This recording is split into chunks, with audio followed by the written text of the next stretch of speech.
இந்த உலகத்தில் எல்லாருக்கும் மகிழ்ச்சி தரக்கூடிய ஒரு பொருள் எது? இது ஒரு முக்கியமான கேள்வி. இந்த கேள்விக்கு பொருத்தமான ஒரு பதிலை உங்களால் சொல்ல முடியுமா?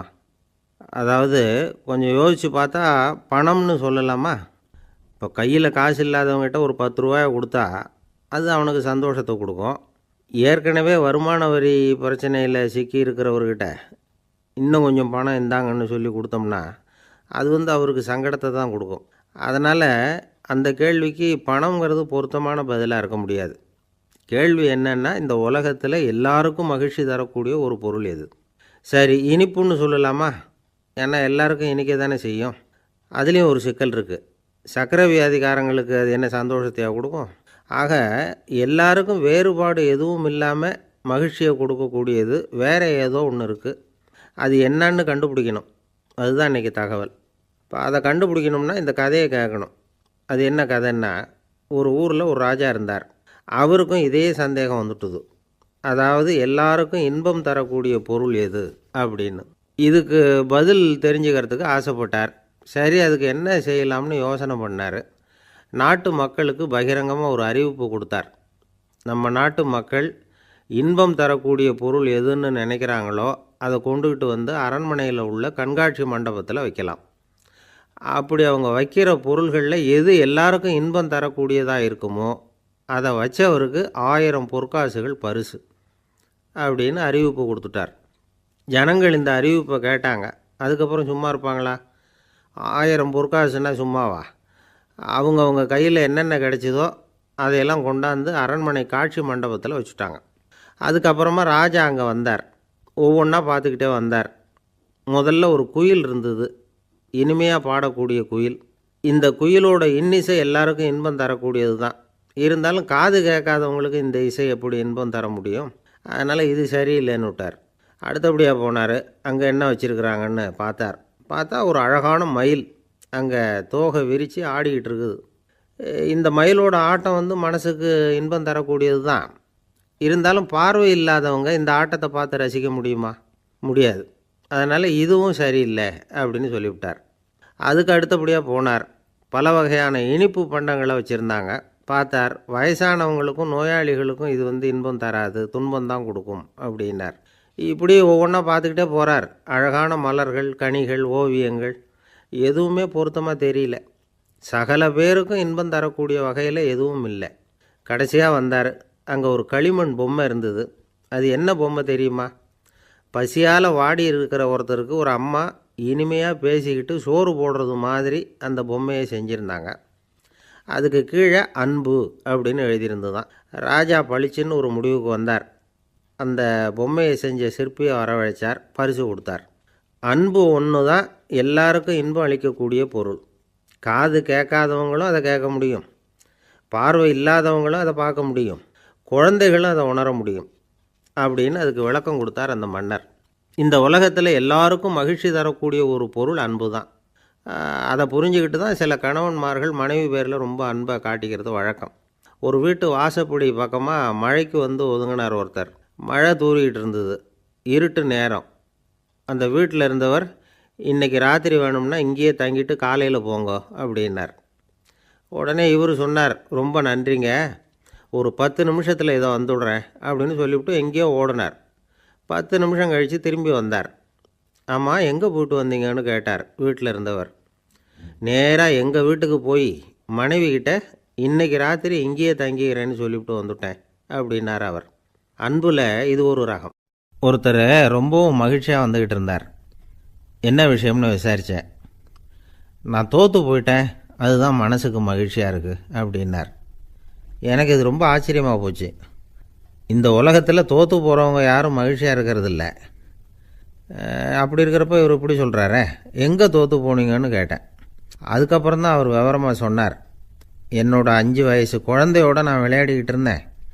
அந்த விளையாட்டில் என் குழந்தை ஜெயிச்சு விட்டுது, நான் தோற்று போயிட்டேன் அப்படின்னார் ரொம்ப உற்சாகமாக. நான் யோசித்து பார்த்தேன்.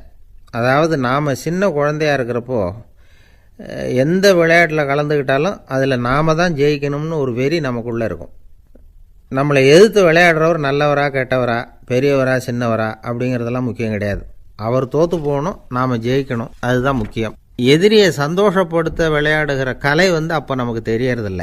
வாழ்க்கையில் ஒரு பக்குவம் வந்ததுக்கு அப்புறம் வெற்றி பெறணுங்கிற மன அழுத்தம் போயிடுது. போட்டியில் ஜெயிக்கணுங்கிறத விட குழந்தையை சந்தோஷப்படுத்தணுங்கிறது முக்கியமாக போச்சு. ஜெயிக்கணுங்கிற வெறி ஓடி போட்டுது. ஒரு குழந்தையாக இருந்தப்போ நம்ம வளர்ச்சிக்கு உதவிய வெறி பெரியவனானதுக்கு பிறகு நமக்கு எதிரியாக மாறுது. அதை சரியான சமயத்தில் நாம் புரிஞ்சுக்கிட்டோம்னா போதும், நாம் பொழைச்சிக்கலாம். ஒவ்வொரு மனுஷனுமே வாழ்க்கையோட அடுத்த கட்ட வளர்ச்சியில் அடி எடுத்து வைக்கிற நேரத்தில் தன்கிட்ட இருந்து ஏதோ ஒரு குணத்தை அல்லது தன் குணம் இருந்த ஏதோ ஒரு உறவை நாம் இழக்கத்தான் வேண்டியிருக்குது. ஒரு கட்டம் வரைக்கும் உதவியாக இருந்த குணம் அடுத்த கட்டத்துக்கு தடையாக கூட மாறிடலாம்.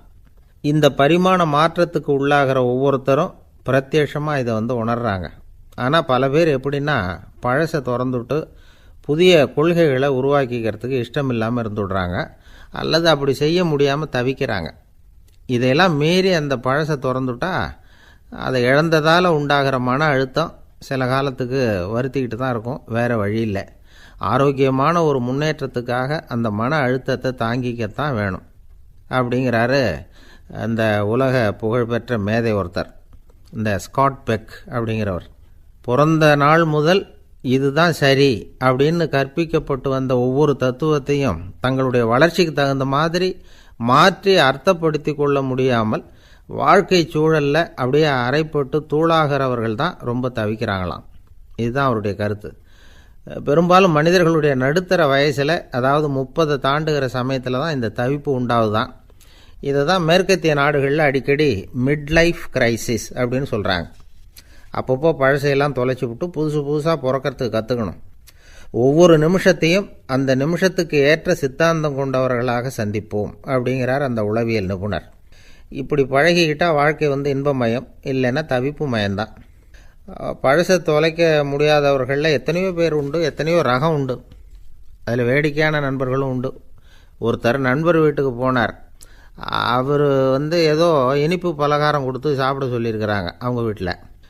இவர் சாப்பிட்டு பார்த்துட்டு சொன்னாராம், சார் 6 மாதத்துக்கு முன்னாடி ஒரு தடவை இங்கே வந்தேன், அப்போது ஒரு இனிப்பு பலகாரம் கொடுத்தீங்க, அது இதை விட நல்லா இருந்தது சார் அப்படின்னாராம்.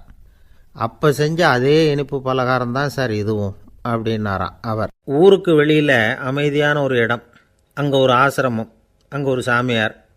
அவர் தினமும் நல்ல போதனைகள்லாம் செய்வார். பல பேர் போய் அங்கேயே சில நாள் தங்கி இருந்து அவர் சொல்கிற அறிவுரைகளை எல்லாம் கேட்டுக்கிட்டு வர்றது வழக்கம். ஒரு தடவை அவரை பார்த்துட்டு போகிறதுக்காக 3 வெளியூர் தம்பதிகள் வந்தாங்களாம். அந்த மடத்திலேயே சாப்பிட்டுக்கிட்டு தங்கியிருந்து அவங்களுடைய போதனைகளை கேட்டுக்கிட்டு போகணுங்கிறது அவங்க நோக்கம். காலையில் குளிச்சுட்டு பூஜையில் உட்காந்தார் அந்த சுவாமி. இவங்களும் குளிச்சுட்டு அந்த பூஜையை பார்க்குறதுக்காக அவர் முன்னாடி உட்காந்தாங்க. பூஜை ஆரம்பமாச்சு. சம்பிரதாயப்படி அது ரொம்ப நேரம் நடந்துக்கிட்டே இருக்குது.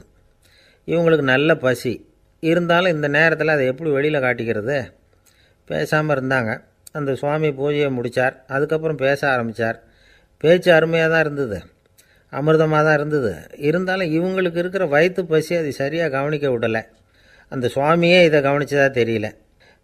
இவங்களுக்கு மனசுக்குள்ளே ஒரு எண்ணம், உள்ளே சாப்பாடு தயாராகிட்டு இருக்கும் போல இருக்குது, இந்த பேச்சு முடிஞ்சது நம்மளை உள்ளே அழைச்சிட்டு போய் சாப்பாடு போடுவாங்கன்னு நினைக்கிறோம் அப்படின்னு இவங்களாம் நினச்சிக்கிட்டாங்க.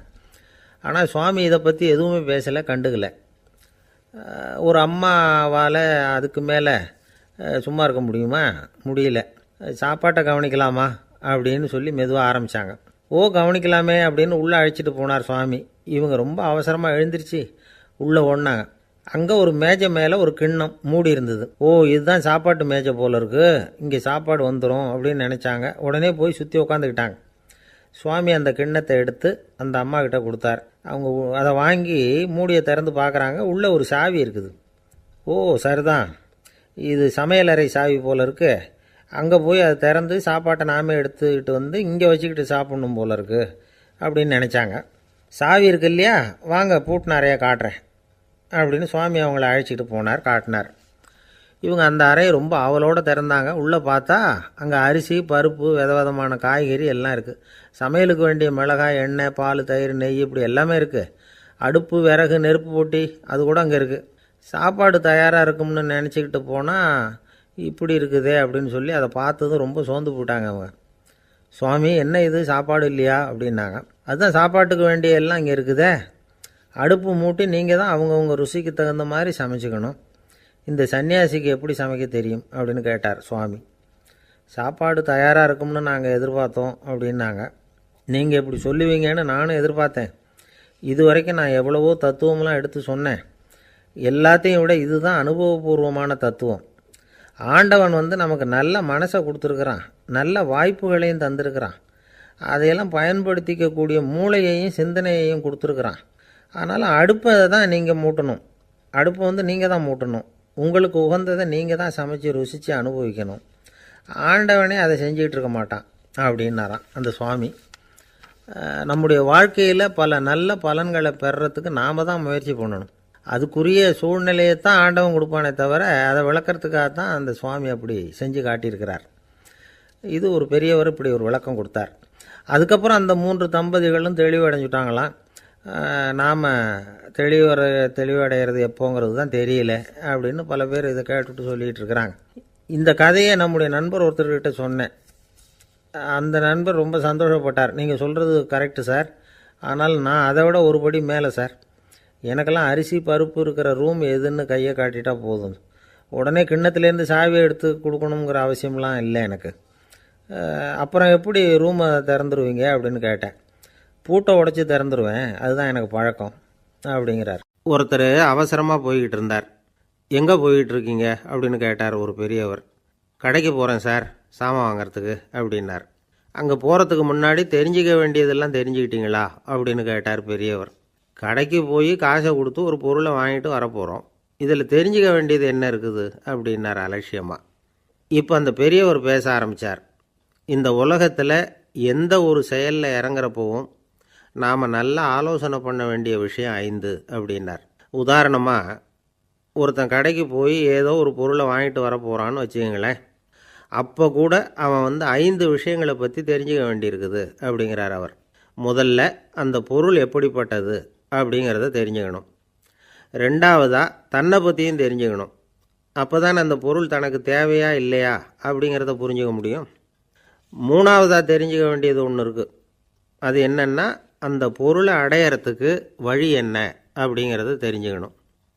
அதாவது எவ்வளவு பணம் கொடுத்தா அது கிடைக்கும், இது மாதிரியான விஷயங்கள். நாலாவதாக அந்த பொருளை அடையிறது மூலமாக நாம் அடையக்கூடிய பயன் என்ன அப்படிங்கிறதையும் உணரணும். அஞ்சாவது, அந்த பொருளை அடையிறதுல இருக்கக்கூடிய தடை எது அப்படிங்கிறதையும் நாம் தெரிஞ்சுக்கணும்.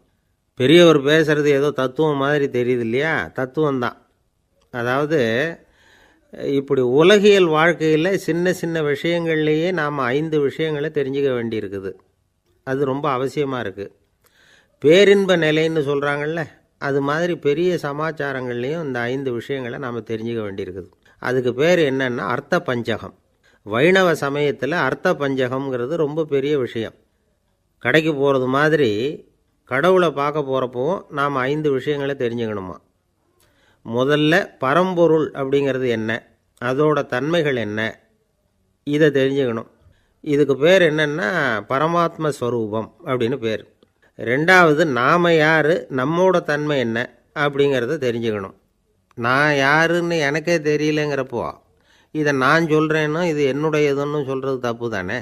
அப்புறம் மூணாவது விஷயம், பரம்பொருளை நாம் அடையிறதுக்கு வழி எது, இதை தெரிஞ்சுக்கணும்.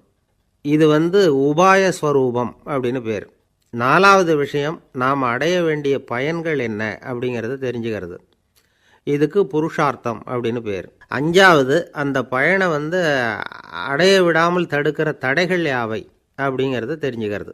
இது விரோதி ஸ்வரூபம். இதைத்தான் தடையியல் அப்படின்னு சொல்கிறாங்க. அதாவது பரமாத்மாவை பற்றிய அறிவு, ஜீவாத்மாவை பற்றிய அறிவு, உபாயம் பற்றிய அறிவு, புருஷார்த்தம் பற்றிய அறிவு, இந்த 4 அறிவுக்கும் எதிரடையாக, அதாவது அதையெல்லாம் தப்பாக புரிஞ்சுக்கிறதால உண்டாகக்கூடிய அறிவு விரோதி ஸ்வரூபம். என்ன இது தகவலில் ஏதாவது கதை சொல்லுவீங்கன்னு பார்த்தா ஏதோ தத்துவம் பேசிகிட்டு இருக்கிறீங்களே அப்படின்னு நினைக்கலாம். இதுவும் தெரிஞ்சிக்க வேண்டிய ஒரு பெரிய விஷயந்தான். காதில் போட்டு வச்சா எப்போவாவது உபயோகப்படும். என்னுடைய நண்பர் ஒருத்தர் ஒரு நாள் என்கிட்ட சொன்னார், சார், அடுத்த மாதம் தஞ்சாவூரில் ஒரு கல்யாணம், போகிறதா வேண்டாமா அப்படின்னு ஒரே குழப்பமாக இருக்குது அப்படின்னார். நான் உடனே இந்த அர்த்த பஞ்சக உபதேசம் பண்ண ஆரம்பித்தேன். அவர் எல்லாத்தையும் பொறுமையாக கேட்டுவிட்டு, சரி சார், நான் போகிறதுன்னு முடிவு பண்ணிவிட்டேன்னார். எப்படி இந்த முடிவுக்கு வந்தீங்க அப்படின்னு கேட்டேன். அவர் சொன்னார், சார் அந்த 2வது பாயிண்ட் ஒன்று சொன்னீங்களே, அதை புரிஞ்சுக்கிட்டதுக்கு அப்புறம்தான் இந்த முடிவுக்கு வந்தேன் அப்படின்னார். என்ன 2வது பாயிண்ட்டுன்னு? அதாவது தன்னை பற்றி புரிஞ்சுக்கணும் அப்படின்னு சொன்னீங்க. உடனே என்னை பற்றி புரிஞ்சுக்கிட்டேன், நான் யாருங்கிறது எனக்கு தெரிஞ்சுது, உடனே போகிறது தான் நல்லதுன்னு முடிவு பண்ணிவிட்டேன்னார். நீங்கள் யாருன்னு கேட்டேன். நான் தான் சார் அந்த கல்யாணத்தில் தாலி கட்ட வேண்டிய மாப்பிள்ளை அப்படின்னார். ஒரு அப்பாவுக்கு 2 பிள்ளைங்க.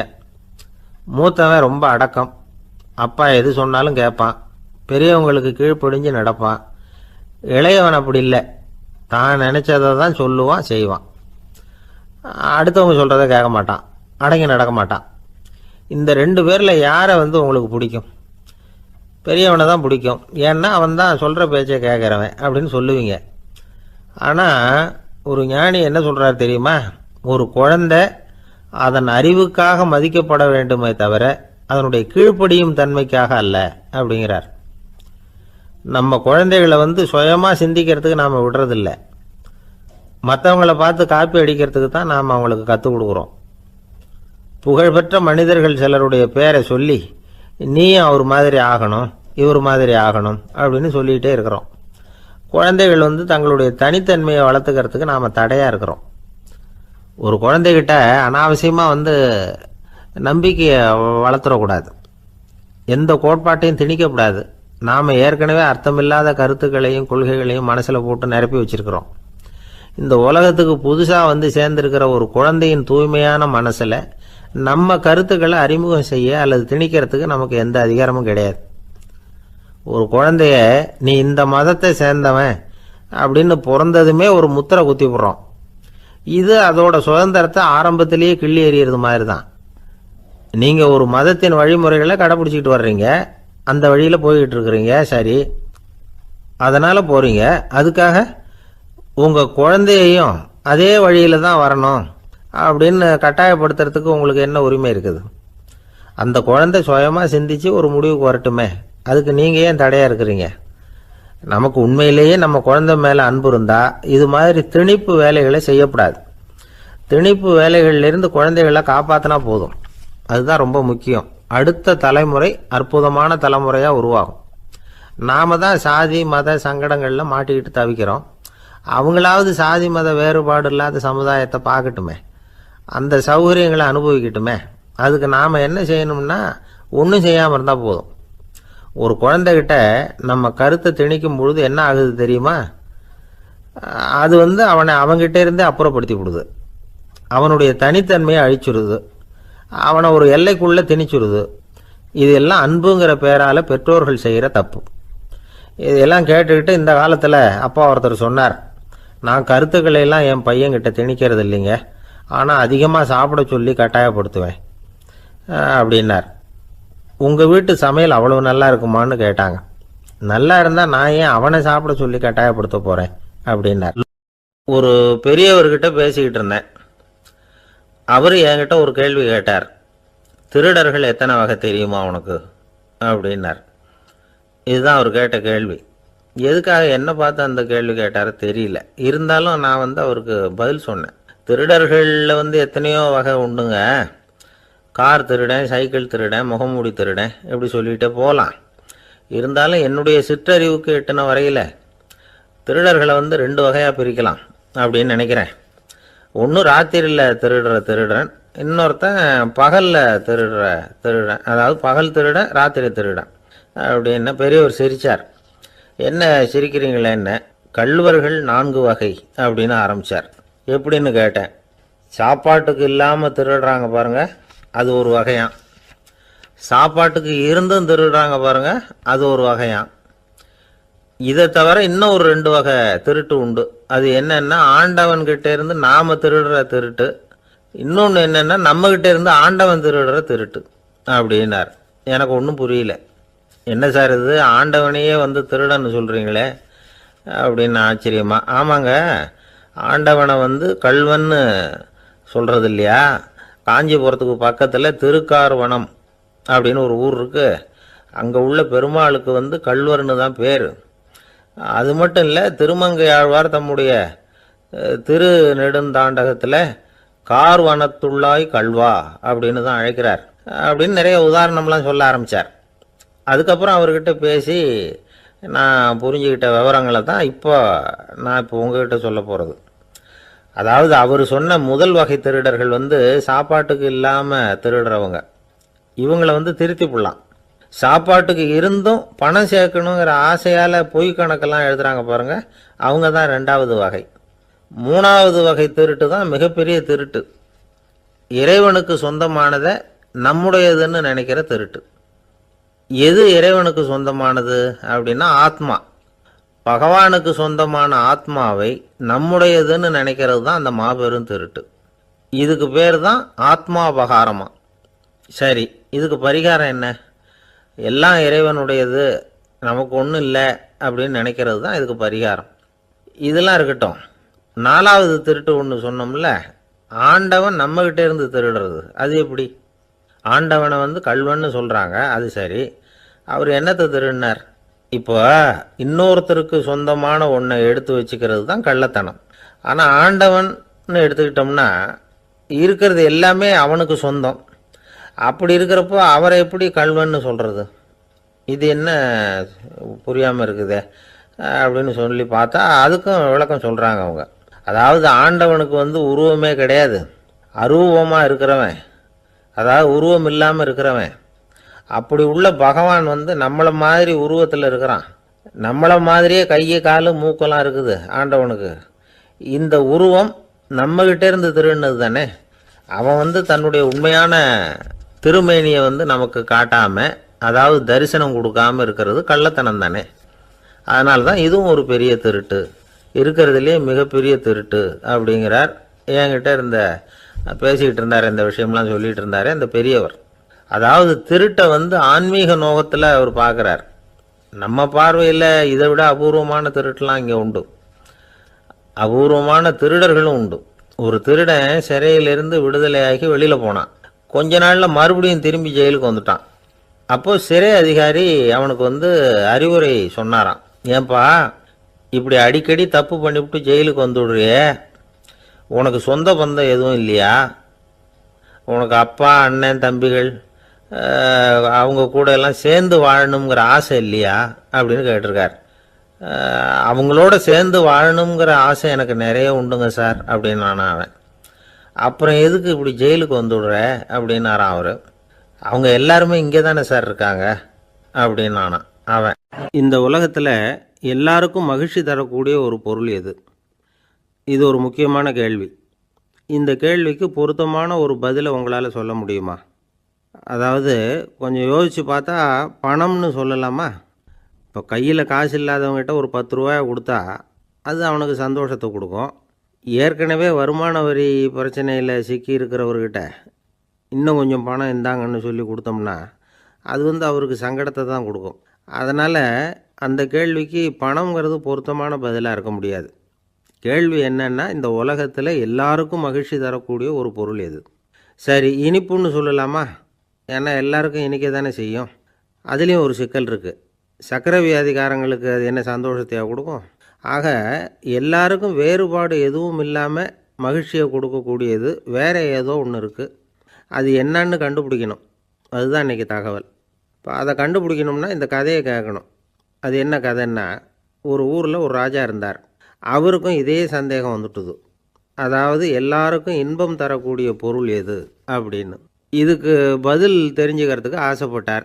சரி, அதுக்கு என்ன செய்யலாம்னு யோசனை பண்ணார். நாட்டு மக்களுக்கு பகிரங்கமாக ஒரு அறிவிப்பு கொடுத்தார்.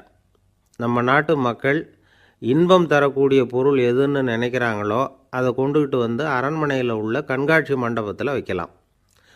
அப்படி அவங்க வைக்கிற பொருள்களில் எது எல்லாருக்கும் இன்பம் தரக்கூடியதாக இருக்குமோ அதை வச்சவருக்கு 1000 பொற்காசுகள் பரிசு அப்படின்னு அறிவிப்பு கொடுத்துட்டார். ஜனங்கள் இந்த அறிவிப்பை கேட்டாங்க. அதுக்கப்புறம் சும்மா இருப்பாங்களா? 1000 பொற்காசுன்னா சும்மாவா? அவங்க கையில் என்னென்ன கிடைச்சதோ அதையெல்லாம் கொண்டாந்து அரண்மனை காட்சி மண்டபத்தில் வச்சுட்டாங்க. அதுக்கப்புறமா ராஜா அங்கே வந்தார். ஒவ்வொன்றா பார்த்துக்கிட்டே வந்தார். முதல்ல ஒரு குயில் இருந்தது, இனிமையாக பாடக்கூடிய குயில். இந்த குயிலோட இன்னிசை எல்லாருக்கும் இன்பம் தரக்கூடியது தான். இருந்தாலும் காது கேட்காதவங்களுக்கு இந்த இசை எப்படி இன்பம் தர முடியும்? அதனால் இது சரியில்லைன்னு விட்டார். அடுத்தபடியாக போனார். அங்கே என்ன வச்சுருக்குறாங்கன்னு பார்த்தார். பார்த்தா ஒரு அழகான மயில் அங்கே தோகை விரித்து ஆடிக்கிட்டு இருக்குது. இந்த மயிலோட ஆட்டம் மனசுக்கு இன்பம் தரக்கூடியது தான். இருந்தாலும் பார்வை இல்லாதவங்க இந்த ஆட்டத்தை பார்த்து ரசிக்க முடியுமா? முடியாது. அதனால் இதுவும் சரியில்லை அப்படின்னு சொல்லிவிட்டார். அதுக்கு அடுத்தபடியாக போனார். பல வகையான இனிப்பு பண்டங்களை வச்சுருந்தாங்க. பார்த்தார், வயசானவங்களுக்கும் நோயாளிகளுக்கும் இது இன்பம் தராது, துன்பம் தான் கொடுக்கும் அப்படின்னார். இப்படி ஒவ்வொன்றா பார்த்துக்கிட்டே போகிறார். அழகான மலர்கள், கனிகள், ஓவியங்கள் எதுவுமே பொருத்தமாக தெரியல. சகல பேருக்கும் இன்பம் தரக்கூடிய வகையில் எதுவும் இல்லை. கடைசியாக வந்தார்.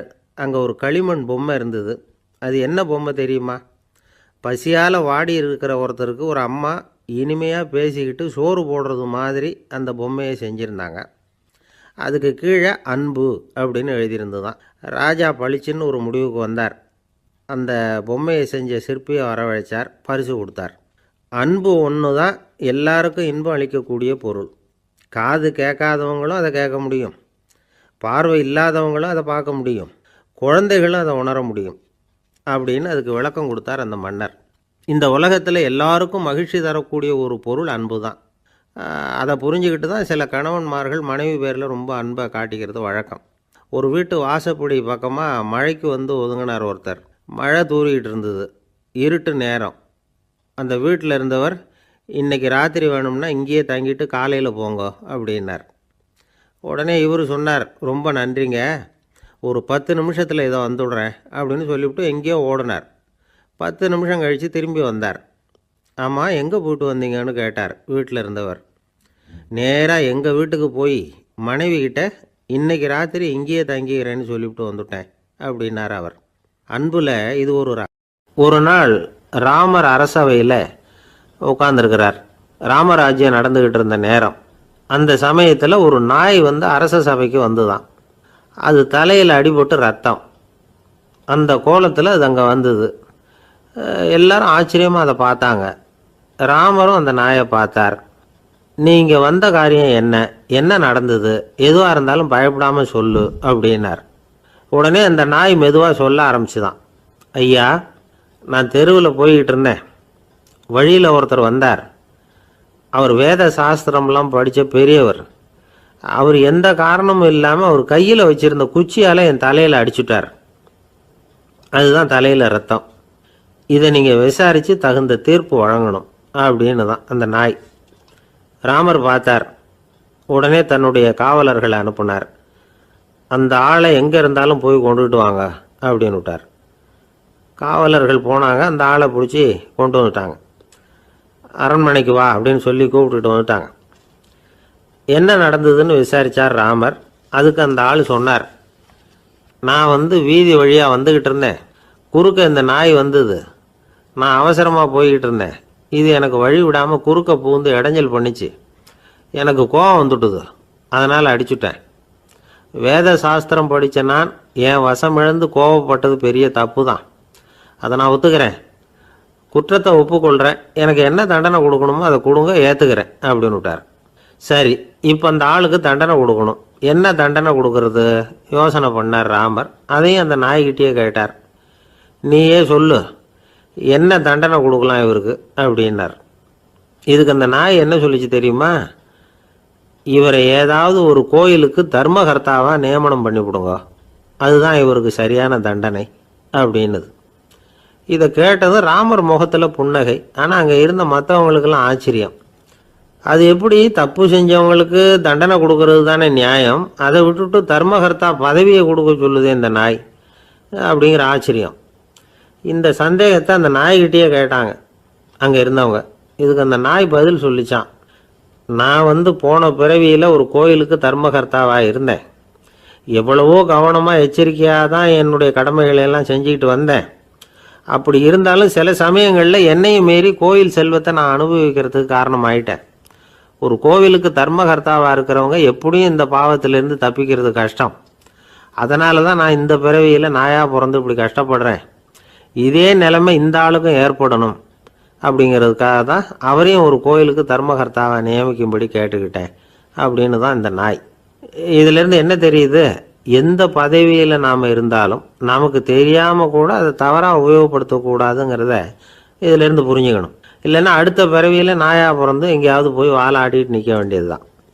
கோவில் வாசலில் 2 நாய் பேசிக்கிட்டு இருந்து தான், போன ஜென்மத்தில் நான் மனுஷனாக தான் இருந்தேன், ஒரு கோவில் பூசாரி பேச்சை கேட்டுவிட்டு அவரோட கூட்டு சேர்ந்துக்கிட்டு ஆண்டவன் போட்டிருந்த நகையெல்லாம் அபகரித்து என்கிட்ட கொடுத்தாரு அவர். நான் எடுத்துகிட்டு வந்துட்டேன். திருடினது அந்த ஆள் தான், எடுத்துக்கிட்டு வந்தது தான் நான். இருந்தாலும் நான் மட்டும் நாயாக பிறந்துட்டேன். இப்போ மட்டும் அந்த பூசாரி என்கிட்ட மாட்டினா கடித்து குதறி விடுவேன் அப்படின்னு தான். அவசரப்பட்டு அப்படி செஞ்சுடாதே. பதிலுக்கு அவரும் உன்னை திருப்பி கடித்தாலும் கடிச்சிருவார். ஏன்னா அவரும் இப்போ ஒரு நாயாக தான் பிறந்திருக்கிறார் அப்படின்னு தான். இன்னொன்று, அது எப்படி உனக்கு தெரியும்னு தான். இது நான் தானே அது அப்படின்னு தான் அந்த நாய். காஞ்சிபுரத்தில் பல்லவ ராஜா ஒரு கோவில் கட்டினார், கைலாசநாதர் கோவில். அதுக்கு கும்பாபிஷேகம் பண்ணுறதுக்கு ஒரு நாள் குறிப்பிட்டு அதுக்கு வேண்டிய ஏற்பாடுகள்லாம் பண்ணினார். முதல் காரியமாக கடவுளை வேண்டிக்கிட்டார், நீங்கள் இந்த கும்பாபிஷேகத்துக்கு நேரில் வந்து கலந்துக்கணும்னார். கடவுள் அந்த ராஜா கனவுல வந்தார். நீ கும்பாபிஷேகம் வச்சிருக்கிற அதே நாளில் அதே நேரத்தில் எனக்கு இன்னொரு ஊரில் ஒரு கும்பாபிஷேகம் இருக்குது, அதுக்கு போக வேண்டியிருக்கு. அதாவது திருநின்ற ஊரில் என்னுடைய பக்தர் ஒருத்தர், அவரும் ஒரு கோயில் கட்டி கும்பாபிஷேகம் செய்கிறார், நான் அதுக்கு போக வேண்டியிருக்கு. அதனால் உன்னுடைய தேதியை நீ மாற்றி வச்சுக்கோ அப்படின்னார். கடவுள் தான் எங்கேயும் இருக்கிறவராச்சே, அவர் நினச்சா 2 இடத்துலையும் இருந்து கோயில் கும்பாபிஷேகத்தை நடத்த முடியாதா? ஏன் இப்படி செய்யலை? அது ஒரு முக்கியமான காரணத்துக்காக தான். திருநின்ற ஊரில் இருந்த பூசலாருங்கிற அந்த அடியாரின் பெருமையை இந்த உலகத்துக்கு எடுத்து காட்டணுங்கிறதுக்காகத்தான் கடவுள் அந்த ராஜா கிட்ட அப்படி சொன்னார். சரி, அந்த அடியார் அப்படி என்ன தான் பெருசாக கோயில் கட்டி விட்டார்? ராஜா கட்டின கோயிலை விட பெருசா? அவர் கட்டினது கருங்கல்லாலேயோ மண்ணாலேயோ மரத்தாலேயோ இல்லை.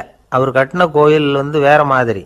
அது மனசால கட்டின கோயில், மனசுக்குள்ளே இருக்கிற கோவில், மனக்கோவில். அந்த அடியார் தன்னோட மனசுக்குள்ளே மாசக்கணக்காக ஒவ்வொரு கல்லாக சேர்த்து கட்டின கோவில்.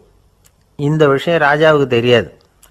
அவர் என்ன நினச்சுட்டாரு, அது நாம் கட்டின கற்கோயிலை விட ரொம்ப பெருசாக இருக்கும் போல இருக்கு அப்படின்னு நினச்சிட்டார். சரி, அப்பேற்பட்ட அந்த கோயிலை தரிசனம் பண்ணிவிட்டு வருவோம் அப்படின்னு நினச்சி ராஜா திருநின்ற ஊருக்கு போகிறார். அங்கே போய் பார்த்தா கோயிலையும் காணும், ஒன்றையும் காணும். கடைசியில் பூசலார் கட்டின மனக்கோவில் தான் அதுங்கிறத அவர் புரிஞ்சுக்கிறார். உடனே அந்த அடியாரின் காலில் விழுந்து வணங்குறார். அவரோ, இது மனசால முயன்ற கோவில், இதுக்கு இத்தனை பெருமையா அப்படின்னு ஆச்சரியப்படுறார். இதில் ஆச்சரியப்படுறதுக்கு ஒன்றும் இல்லை. ஆண்டவன் விரும்புறது அகபக்தியையே தவிர புற தோற்றங்களே அல்ல. இதை நாம் புரிஞ்சுக்கிட்டோம்னா நமக்குள்ள எந்த வேறுபாடுகளும் வர்றதுக்கு வழியே இல்லை. இன்னொரு ராஜா இருந்தார். அவர் ஆண்டவனுக்கு படைக்கிறதுக்காக ஒரு தார் நல்ல செவ்வாழை பழமாக எடுத்துக்கிட்டு போகணும்னு நினச்சார். அதனால் முத நாளே அதை வாங்கிட்டு வர சொன்னார் வேலைக்காரங்கிட்ட. வேலைக்காரன் போனால் கடைத்தெருவில் ஒரு தார் பழம் வாங்கினான். வர்ற வழியில் அவன் குடிசை அப்படியே எட்டி பார்த்துட்டு போவோமேன்னு நினச்சான். போனான். அங்கே இவனோட குழந்தை பாவம் பசியால் கத்திக்கிட்டு இருக்கு. இவன் பார்த்தான், இவ்வளவு பெரிய தாரில் ஒரு 2 பழம் எடுத்தா தெரியவா போகுது அப்படின்னு நினச்சி ஒரு 2 பழத்தை பிச்சு அந்த குழந்தைகிட்ட கொடுத்தான். அது அதை வாங்கி வயிறார சாப்பிட்டுது. பசி அடங்குச்சு, விளையாட போயிட்டுது. இவன் அதுக்கப்புறம் வாழைப்பழத்தை எடுத்துக்கிட்டு அரண்மனைக்கு வந்தான். 2 பழம் பிச்சிருக்கிறது ராஜாவுக்கு தெரிஞ்சு போச்சு. இவன் உண்மையை சொல்லிவிட்டான். உடனே ராஜா, கடவுளுக்கு படைக்க வேண்டிய பொருளை குழந்தை எச்சில் பண்ண விட்டுருக்கியே அப்படின்னு சொல்லி அவனை கட்டி வச்சு சாட்டையால் அடித்தார் பாவம். மறுநாள் பழத்தை கோயிலுக்கு எடுத்துகிட்டு போனார். கடவுள் முன்னாடி வச்சார். கடவுள் கண்ணை திறந்து பார்த்தார், பழம்லாம் அழுகி இருக்குது. என்ன இது அழுகி போன பழம் அப்படின்னார். ராஜா முழிச்சார். நல்லா தானே இருந்தது அப்படின்னு நினச்சார். அப்போ கடவுள் அந்த ராஜா கிட்ட சொன்னாராம், இதை பார்ப்பா, இந்த தாரில் 2 பழம் தான் நல்ல பழம், அந்த 2 பழங்களையும் நேற்றுக்கே நான் சாப்பிட்டுட்டேன் அப்படின்னாராம். அப்போ தான் ராஜாவுக்கு புரிஞ்சுது, ஏழை குழந்தையின் பசியை தீர்க்கறதுக்காக உதவுன அந்த 2 பழம்தான் இறைவன் சாப்பிட்ட பழம்னு. இறைவன் இருக்கிற இடம் எது? இதுதான். ஒரே ஒரு ஊரில் ஒரு அம்மா இருந்தாங்க. அந்த அம்மாவுக்கு ஒரே ஒரு பிள்ளையாண்டான். அவனுக்கு ரொம்ப அக்கறையோடு கல்யாணம் பண்ணி வச்சாங்க. கல்யாணம் முடிஞ்சதும் மருமக பொண்ணு வீட்டுக்கு சேர்ந்தது. அப்பாடா, என் கடமை முடிஞ்சுது, இனிமேல் அக்கடான்னு எங்கேயாவது ஒரு மூலையில் படுத்து கிடக்கலாம் அப்படின்னு நினச்சாங்க அந்த அம்மா. ஆனால் நினைக்கிறபடி எங்கே நடக்குது? அதுக்கப்புறம் தான் பிரச்சனையே ஆரம்பமாச்சு. மருமகள் குணம் சரியில்லை, ஒரு மாதிரி. அந்த பொண்ணு வீட்டுக்கு வந்ததுமே முதல் வேலையாக மாமியாரை பார்த்து, அதுதான் நான் வந்துட்டேன்ல, இனிமேல் உங்களுக்கு என்ன வேலைங்க, புறப்பட வேண்டியது தானே, காசி ராமேஸ்வரம்னு எங்கேயாவது போங்க அப்படின்னுட்டு தான். மாமியார் பார்த்தாங்க, கொஞ்சம் யோசனை பண்ணாங்க. இந்த பாருமா, நீ இப்படி சொல்கிறதுக்கு முன்னாடியே வீட்டை விட்டு புறப்படணுங்கிற முடிவுக்கு நான் வந்துட்டேன். வீட்டை மட்டும் இல்லை, இந்த உலகத்தை விட்டே கூட போகிறதுக்கு தயாராக இருக்கிறேன். ஆனால் ஒரே ஒரு விஷயத்துக்காக என் உயிரை கையில் பிடிச்சிக்கிட்டு இருக்கிறேன் அப்படின்னாங்களாம். என்ன விஷயம்னு கேட்டது இந்த மருமக பொண்ணு. வேற ஒன்றும் இல்லை, என் பிள்ளைக்கு கல்யாணம் பண்ணி வச்சுட்டேன். ஒரு பேர புள்ள பிறந்து அதை என் கண்ணால் பார்த்துட்டேன்னா நான் எங்கே வேணும்னாலும் போகிறதுக்கு தயாராக இருக்கிறேன் அப்படின்னாங்களாம் அந்த மாமியார். மாமியார் இப்படி சொல்கிறதுலேயும் நியாயம் இருக்கிறதாக பட்டுது அந்த பொண்ணுக்கு. சரி, அப்படியே இருந்து பார்த்துட்டு போகலாம் அப்படின்னு அனுமதி கொடுத்தது. கொஞ்ச காலத்தில் ஒரு பேரன் பிறந்தான். அந்த அம்மாவும் பேரனை கண்ணால் பார்த்துட்டாங்க. சரி, பேரனை பார்த்தாச்சுல்ல, இனிமேல் புறப்பட வேண்டியது தானே அப்படின்னுது மருமக பொண்ணு. மாமியார் பார்த்தாங்க, நீ சொல்கிறது சரிதாம்மா, அதில் ஒன்றும் தப்பு இல்லை. என்னோட பேரன் உங்களை அம்மா அப்பான்னு கூப்பிடுறத என் காது குளிர கேட்டுட்டு போயிடுறேனே அப்படின்னாங்களாம். சரி, அந்த ஆசையை நிறைவேறட்டும் அப்படின்னு காத்துக்கிட்டு இருந்தாங்க.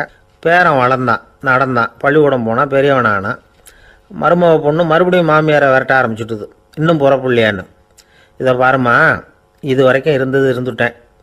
பேரனோட கல்யாணத்தையும் கண்ணால் பார்த்தா தான் இந்த கட்டை வேகும் போல் இருக்குது அப்படின்னு சொல்லி ஒரு மாதிரியாக பேச ஆரம்பித்தாங்க. இதுவும் நியாயமான ஆசையாக தான் படுது அப்படின்னு அது யோசிச்சிருக்கு அந்த பொண்ணு.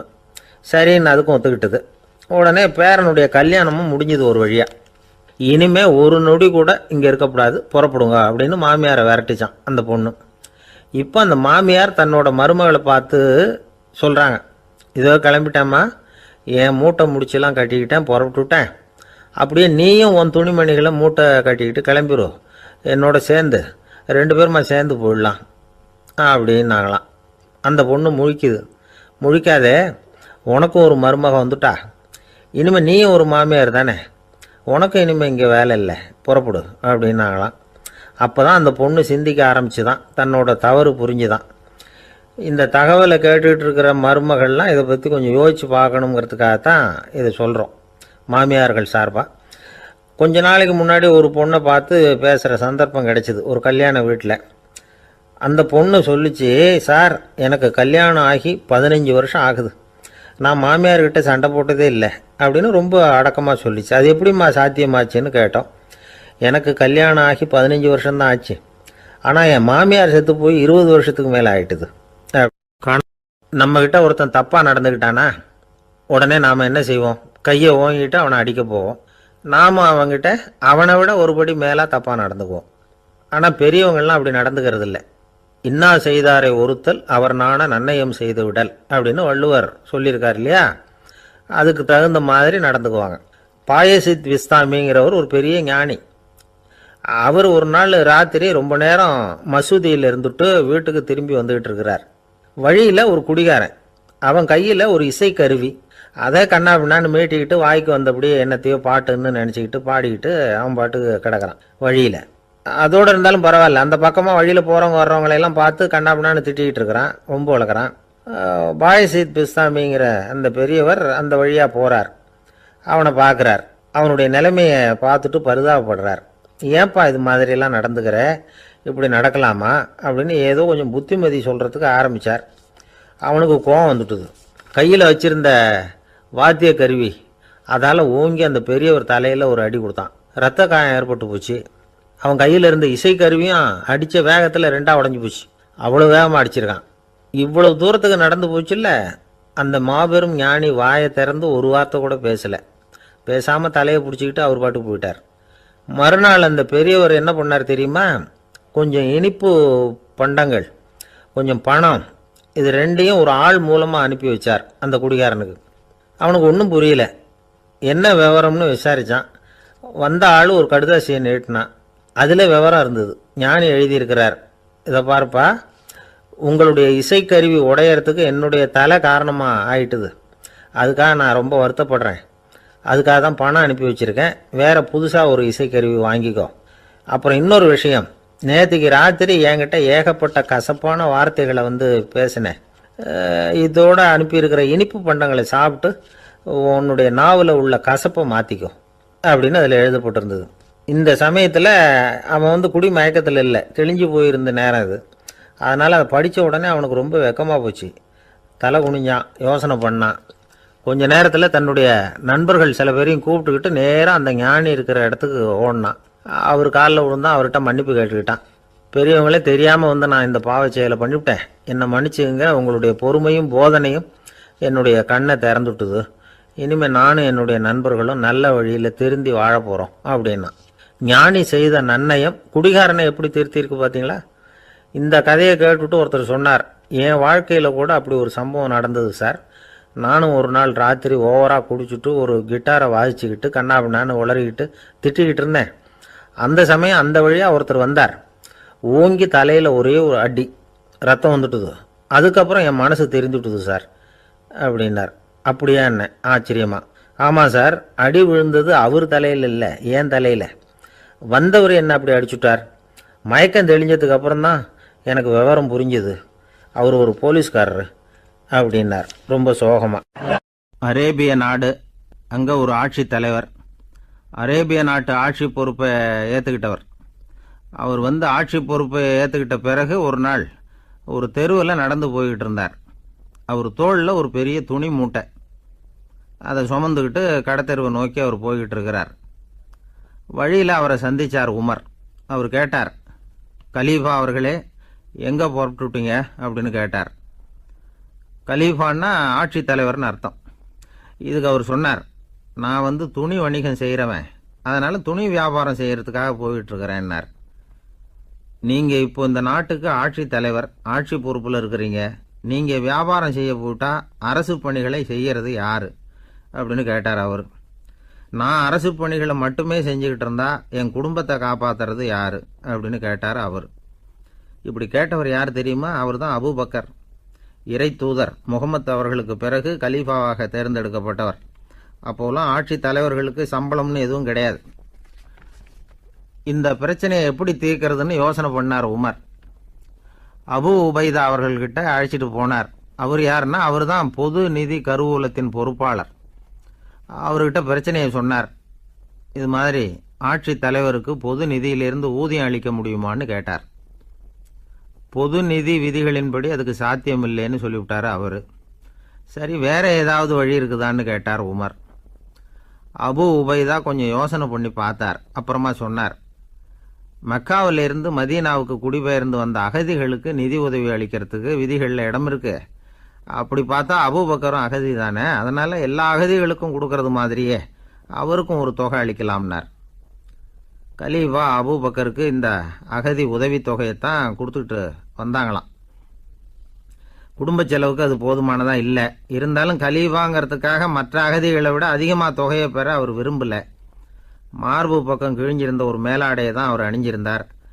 அவருடைய துணைவியார் அஸ்மா, அவங்க ஒரு நாள் தேன் அருந்த ஆசையாக இருக்குன்னாங்களாம்.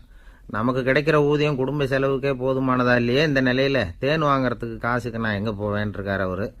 கொஞ்ச நாள் கழித்து அவங்க ஒரு தொகையை அவர்கிட்ட கொடுத்து தேன் வாங்கிட்டு வர சொன்னாங்களாம். இவருக்கு ஆச்சரியம், ஏது இந்த பணம்னு கேட்டிருக்காரு. நீங்கள் தினமும் குடும்ப செலவுக்காக கொடுத்துக்கிட்டு வந்த பணத்தில் கொஞ்சம் கொஞ்சமாக மிச்சப்படுத்தி வச்சேன்னாங்களாம். அபூபக்கர் அந்த பணத்தை எடுத்துக்கிட்டு நேராக பொது நிதி கருவூல பொறுப்பாளர்கிட்ட போனார். இந்த பணத்தை பொது நிதியில் சேர்த்துருங்க, இது அதிகப்படியாக எனக்கு தரப்பட்டு வந்த ஊதியம், அடுத்த மாதத்திலேருந்து இந்த தொகையை குறைச்சிங்கன்னு வேற சொல்லிவிட்டாராம்.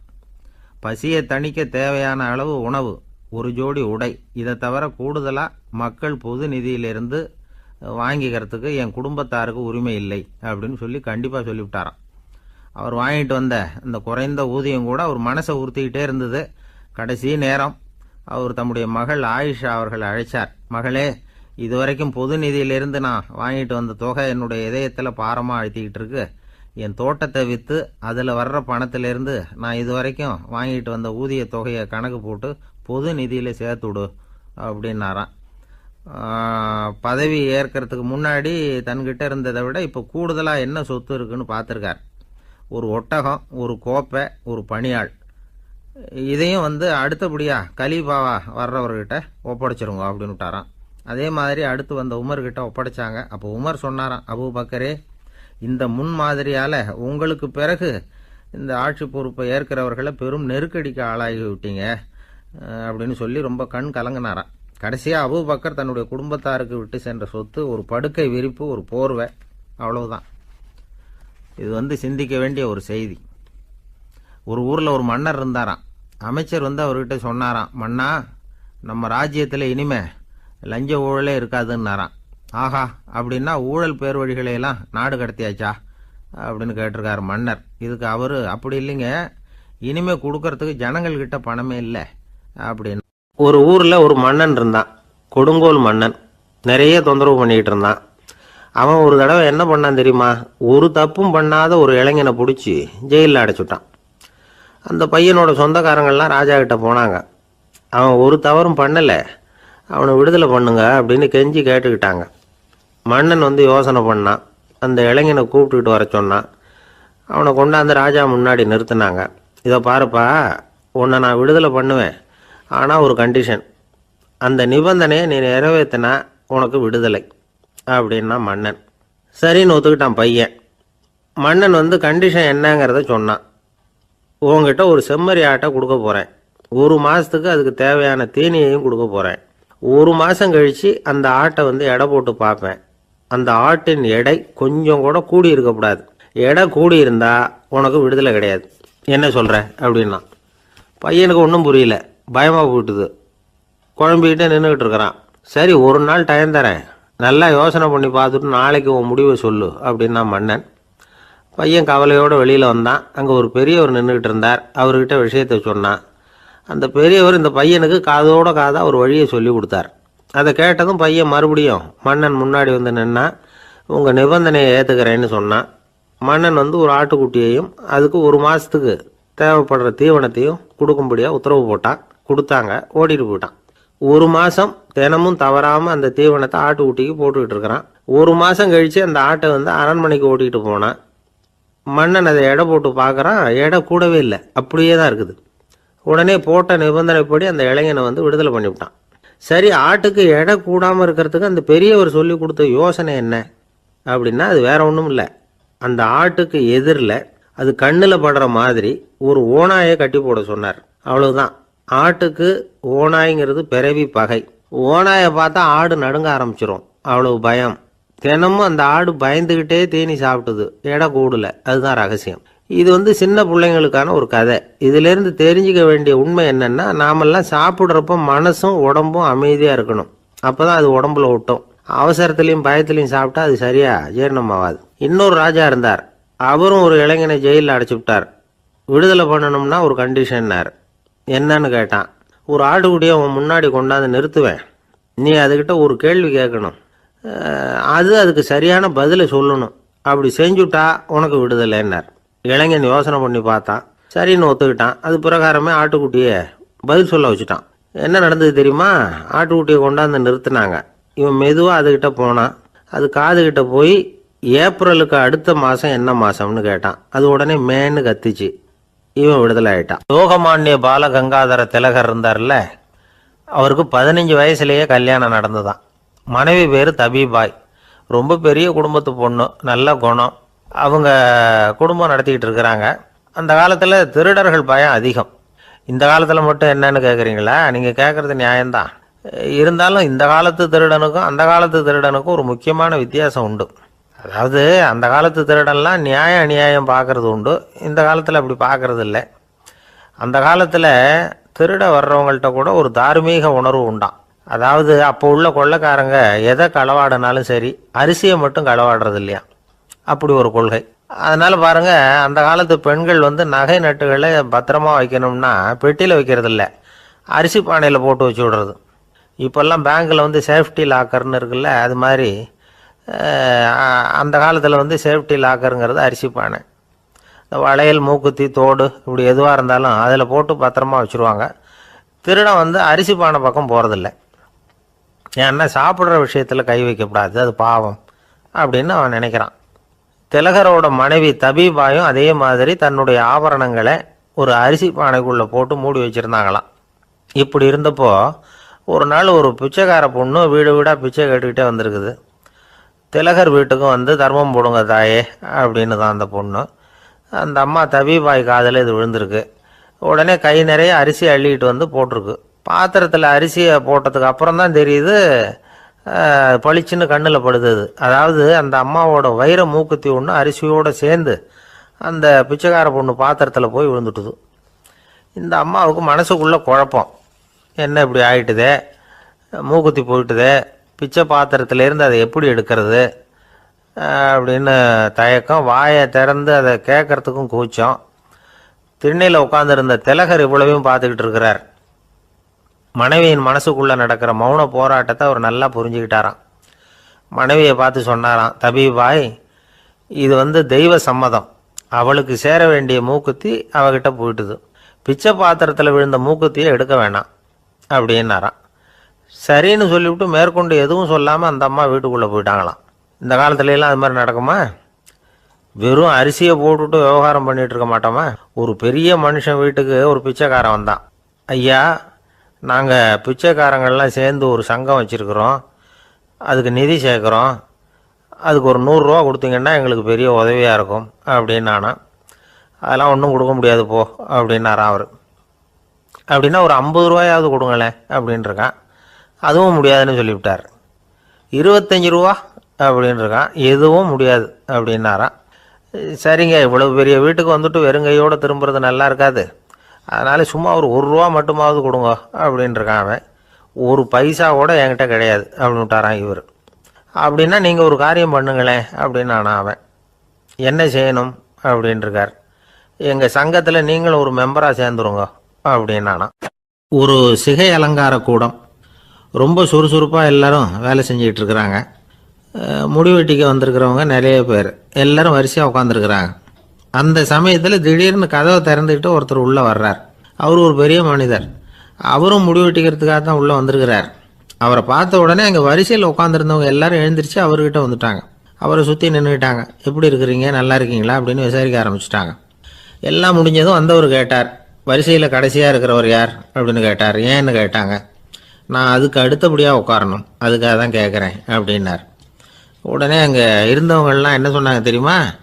நீங்கள் வரிசையில் காத்திருக்கக்கூடாது, நீங்கள் அரசாங்கத்தின் தலைவர், உங்களுக்கு நேரம் முக்கியம், அதனால் நீங்கள் முன்னாடி போங்க அப்படின்னு சொன்னாங்க. ஆனால் அதை அவர் கேட்கல.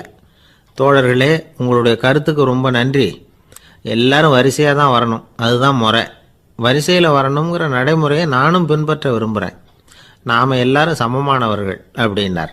இப்படி சொல்லிவிட்டு வரிசையில் கடைசியாக இருந்த ஒரு நாற்காலியில் போய் உட்காந்துக்கிட்டார். தன் சட்டை பையில் இருந்த ஒரு செய்தித்தாளை எடுத்தார், படிக்க ஆரம்பிச்சிட்டார். ஆனால் அங்கே இருந்தவங்களால இதை பார்த்துக்கிட்டு சும்மா இருக்க முடியல. ஒருத்தர் எழுந்திரிச்சு வந்தார். ஐயா, இப்போ என்னுடைய முறை வந்திருக்குது, நான் தான் போக வேண்டிய முறை, உங்களை இங்கே காத்திருக்க வைக்கிறத விட ஒரு 5 ஆண்டுகளுக்கு கூட நான் முடிவெட்டிக்காமே இருந்துட முடியும் அப்படின்னார்.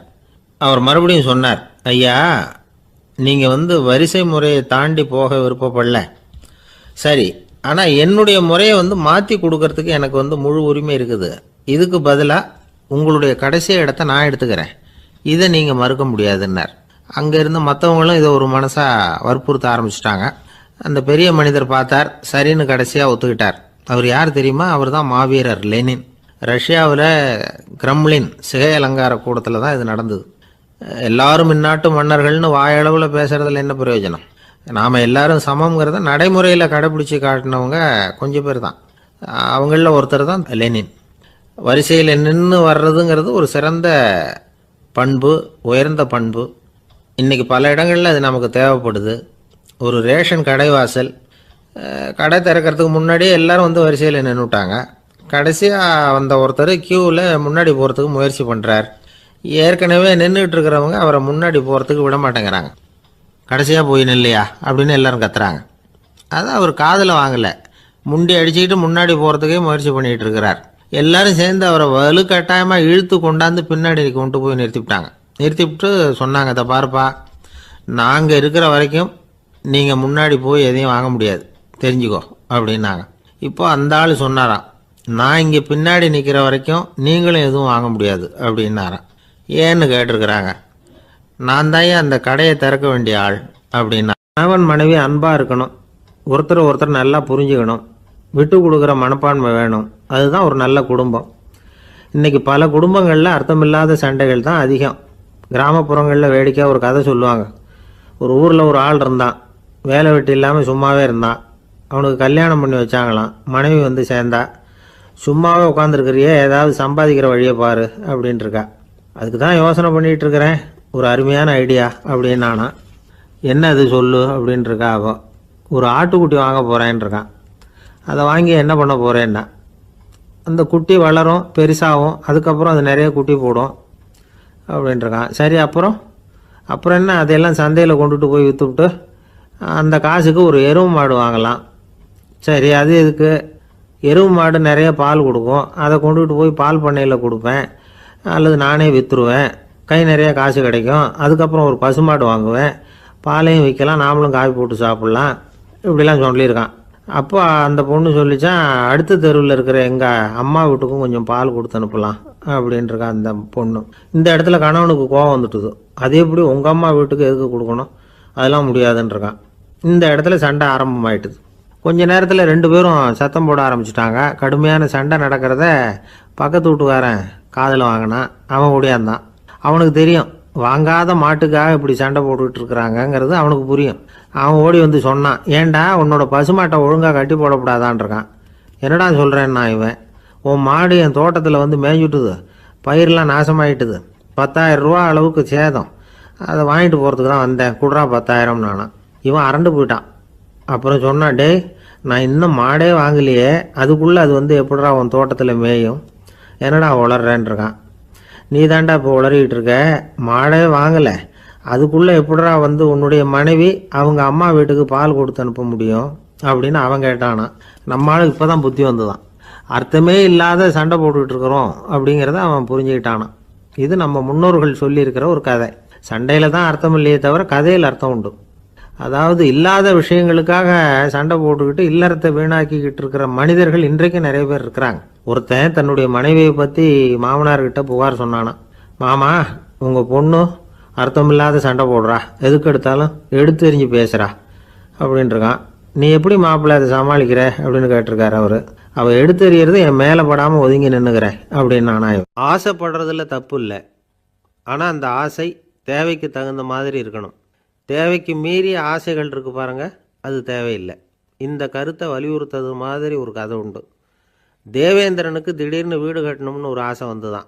வீடுன்னா நாம் கட்டுற மாதிரி இல்லை. தேவேந்திரன் வீடுன்னா சும்மாவா, ஒரு பிரம்மாண்டமான அரண்மனை கட்டணும். அது மாதிரி இந்த 3 லோகத்துலேயும் ஒரு அரண்மனை கிடையாது அப்படின்னு எல்லாரும் சொல்லணும். இது அவனோட ஆசை.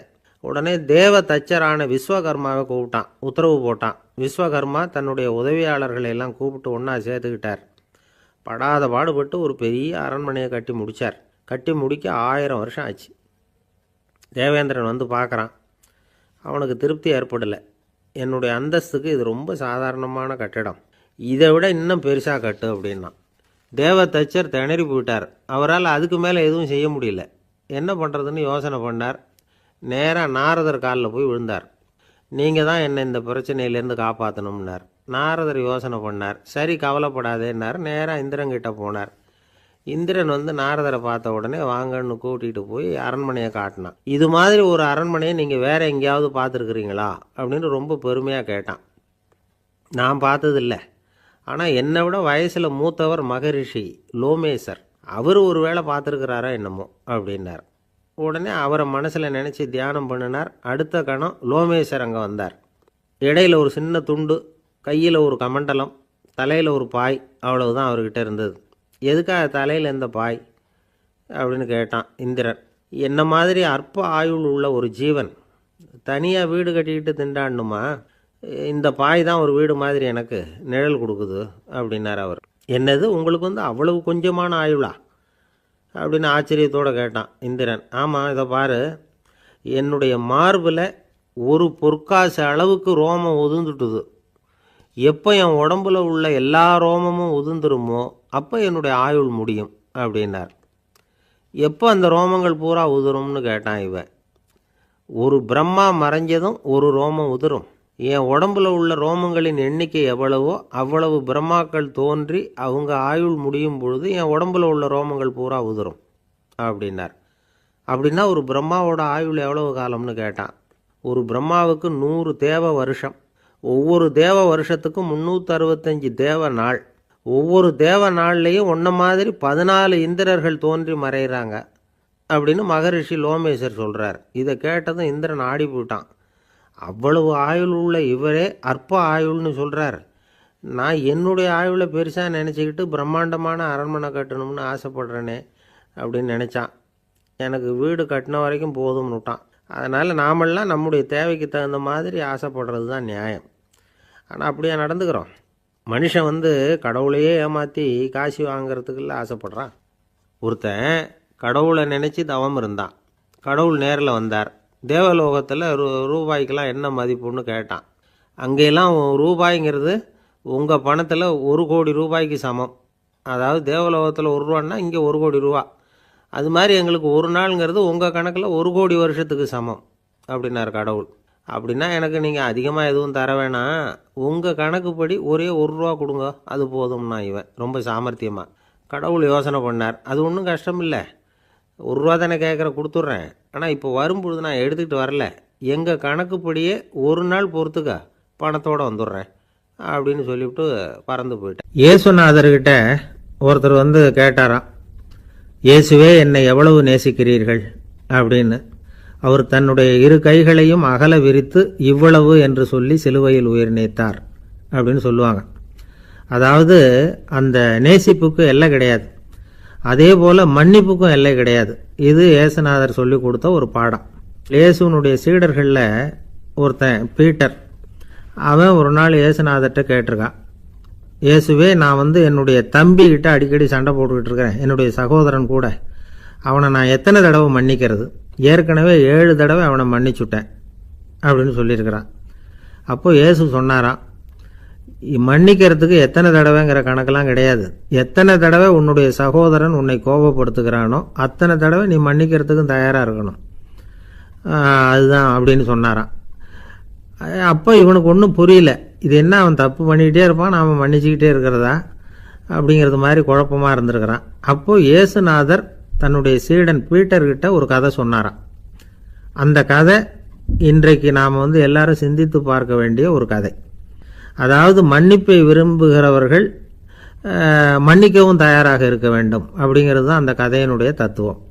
அந்த இயேசுநாதர் சொன்ன கதை என்னென்னா, ஒரு மன்னர் இருந்தார்.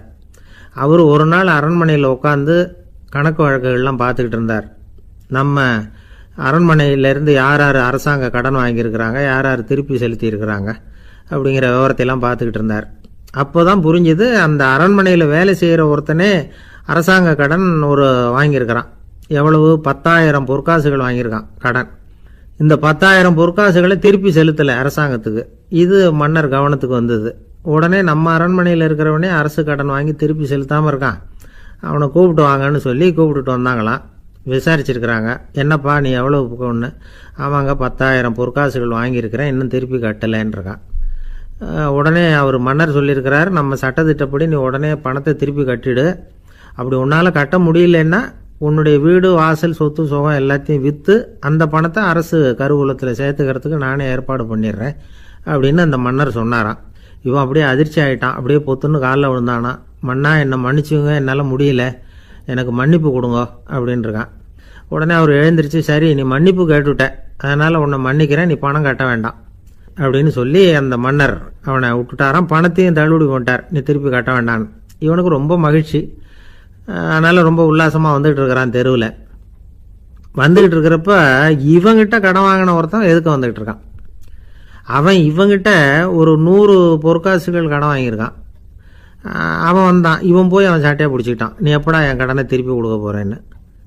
அவன் இப்போ முடியல, கொஞ்சம் பொறுத்துக்கா, அப்புறம் தரேன் இருக்கான். அதெல்லாம் முடியாது, நீ கொடுத்து தான் ஆகணும் அப்படின்னு இவன் புடிவமாக சொல்கிறான். இப்போ நிலைமையை பாருங்கள், இவன் ஏற்கனவே 10,000 பொற்காசுகள் அரசாங்கத்தில் கடன் வாங்கினா அதுக்கு மன்னிச்சு விட்டுட்டார் இவனை. ஆனால் இவன் இன்னொருத்தனை மன்னிக்கிறதுக்கு தயாராக இல்லை. இவங்கிட்ட கடன் வாங்கின இன்னொருத்தன் 10 பொற்காசுகள், அவனை மன்னிக்க தயாராக இல்லை. அவனை கொண்டு போய் நீதிமன்றத்தில் கொண்டு போய் நிறுத்தி தண்டனை வாங்கி கொடுத்துட்டான். நீதிபதி என்ன சொன்னார், அந்த இவன் வாங்கின பொற்காசுகளை திருப்பி கட்டுற வரைக்கும் ஜெயிலில் இருக்கணுங்கிறது தீர்ப்பு. ஆனால் உடனே அரசர் காதில் விழுந்தது. சொல்லிட்டாங்க, உங்ககிட்ட மன்னிப்பு வாங்கிட்டு போனானே ஒருத்தன், அவன் இன்னொருத்தனை மன்னிக்கிறதுக்கு தயாராக இல்லை, அவனை கொண்டு போய் ஜெயிலில் அடைச்சிட்டான் அப்படின்னு. உடனே மன்னர் பார்த்தார், இவனை மறுபடியும் கூப்பிட்டு வர சொன்னார். ஜபாரப்பா, நான் உன்னை மன்னிச்சு விட்டேன், ஆனால் நீ இன்னொருத்தனை மன்னிக்கிறதுக்கு தயாராக இல்லை. அதனால் என்னுடைய தீர்ப்பையும் மாத்துறேன், நீயும் அரசு கடன் தீர்ற வரைக்கும் ஜெயிலில் தான் இருக்கணும் அப்படின்னு சொல்லி ஜெயிலுக்கு அனுப்பிச்சிட்டாராம். இப்படி ஒரு கதையை இயேசுநாதர் தன்னுடைய சீடருக்கு சொன்னதாக ஒரு வரலாறு. அது என்ன, அதுலேருந்து நாம் புரிந்து கொள்ள வேண்டியதுன்னா, நாம் மன்னிக்கப்படணும்னு நாம் விரும்புகிறோம்னா நாம் இன்னொருத்தரை மன்னிக்கிறதுக்கு தயாராக இருக்கணும்.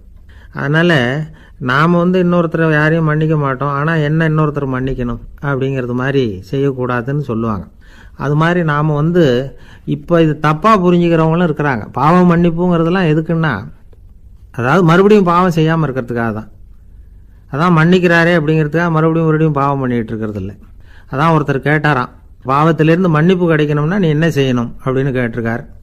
அதுக்கு அவன் சொல்லியிருக்கிறான், நான் முதல்ல பாவம் செய்யணும், அப்போ தானே மன்னிப்பு கிடைக்கும் அப்படின்னு நானா. ஒரு நாள் ஒரு தகப்பனார் தன்னுடைய பிள்ளையை அழைச்சிட்டு வந்தார். சார், இவன் சரியாக படிக்க மாட்டேங்கிறான், பெரியவங்களை மதிக்க மாட்டேங்கிறான், நீங்கள் கொஞ்ச நாள் இவனுக்கு குருவாக இருந்து நல்ல விஷயங்களை சொல்லி கொடுத்தா தேவையில்லைன்னார். பெரியவங்களையும் மதிக்காதவன் எப்படி என்ன மதிக்க போகிறான் அப்படிங்கிறது நமக்கு யோசனை வரும் இல்லையா? வேணாங்க, என்னை விட்டுருங்க அப்படின்னோம். அவர் விட மாட்டேன்னு விட்டார். இல்லைன்னா அவரே சிஷ்யன் ஆகிடுவார் போல இருந்தது. சரி, வேறு வழி இல்லாமல் அந்த பையனையே என்னுடைய சீடனை ஏற்றுக்கிட்டு உபதேசமெல்லாம் பண்ண ஆரம்பித்தோம். அதாவது குரு பக்தின்னா அது எப்படி இருக்கணுங்கிறத பற்றி சொல்லி கொடுத்தோம் அவனுக்கு. சதமகர் அப்படின்னு ஒரு குரு இருந்தார். அவருக்கு ஒரு சீடர். அவன் பேர் துளசி சைதன்யன், நைஷ்டிக பிரம்மச்சாரி. தன்னுடைய குருவுக்கு எந்த நேரத்தில் எது தேவைங்கிறத புரிஞ்சுக்கிட்டு சேவை செய்கிறவன். ஆனால் இவனை பற்றி மற்ற சீடர்களுக்கு பொறாமை வந்துட்டுது. இவன் மட்டும் இப்படி இருக்கானேன்னு உடனே குருக்கிட்ட போய் கோல் மூட்டினாங்க. அவன் சரியில்லை, அவன் நடந்துக்கிறது சரியில்லை, அப்படி இப்படின்னு எதையாவது சொல்லி.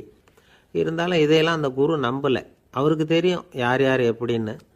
துளசி சைதன்யன் பெருமையை மற்ற சீடர்களுக்கு உணர்த்தணும் அப்படின்னு நினைச்சார். அதுக்கு ஒரு வழி பண்ணார்.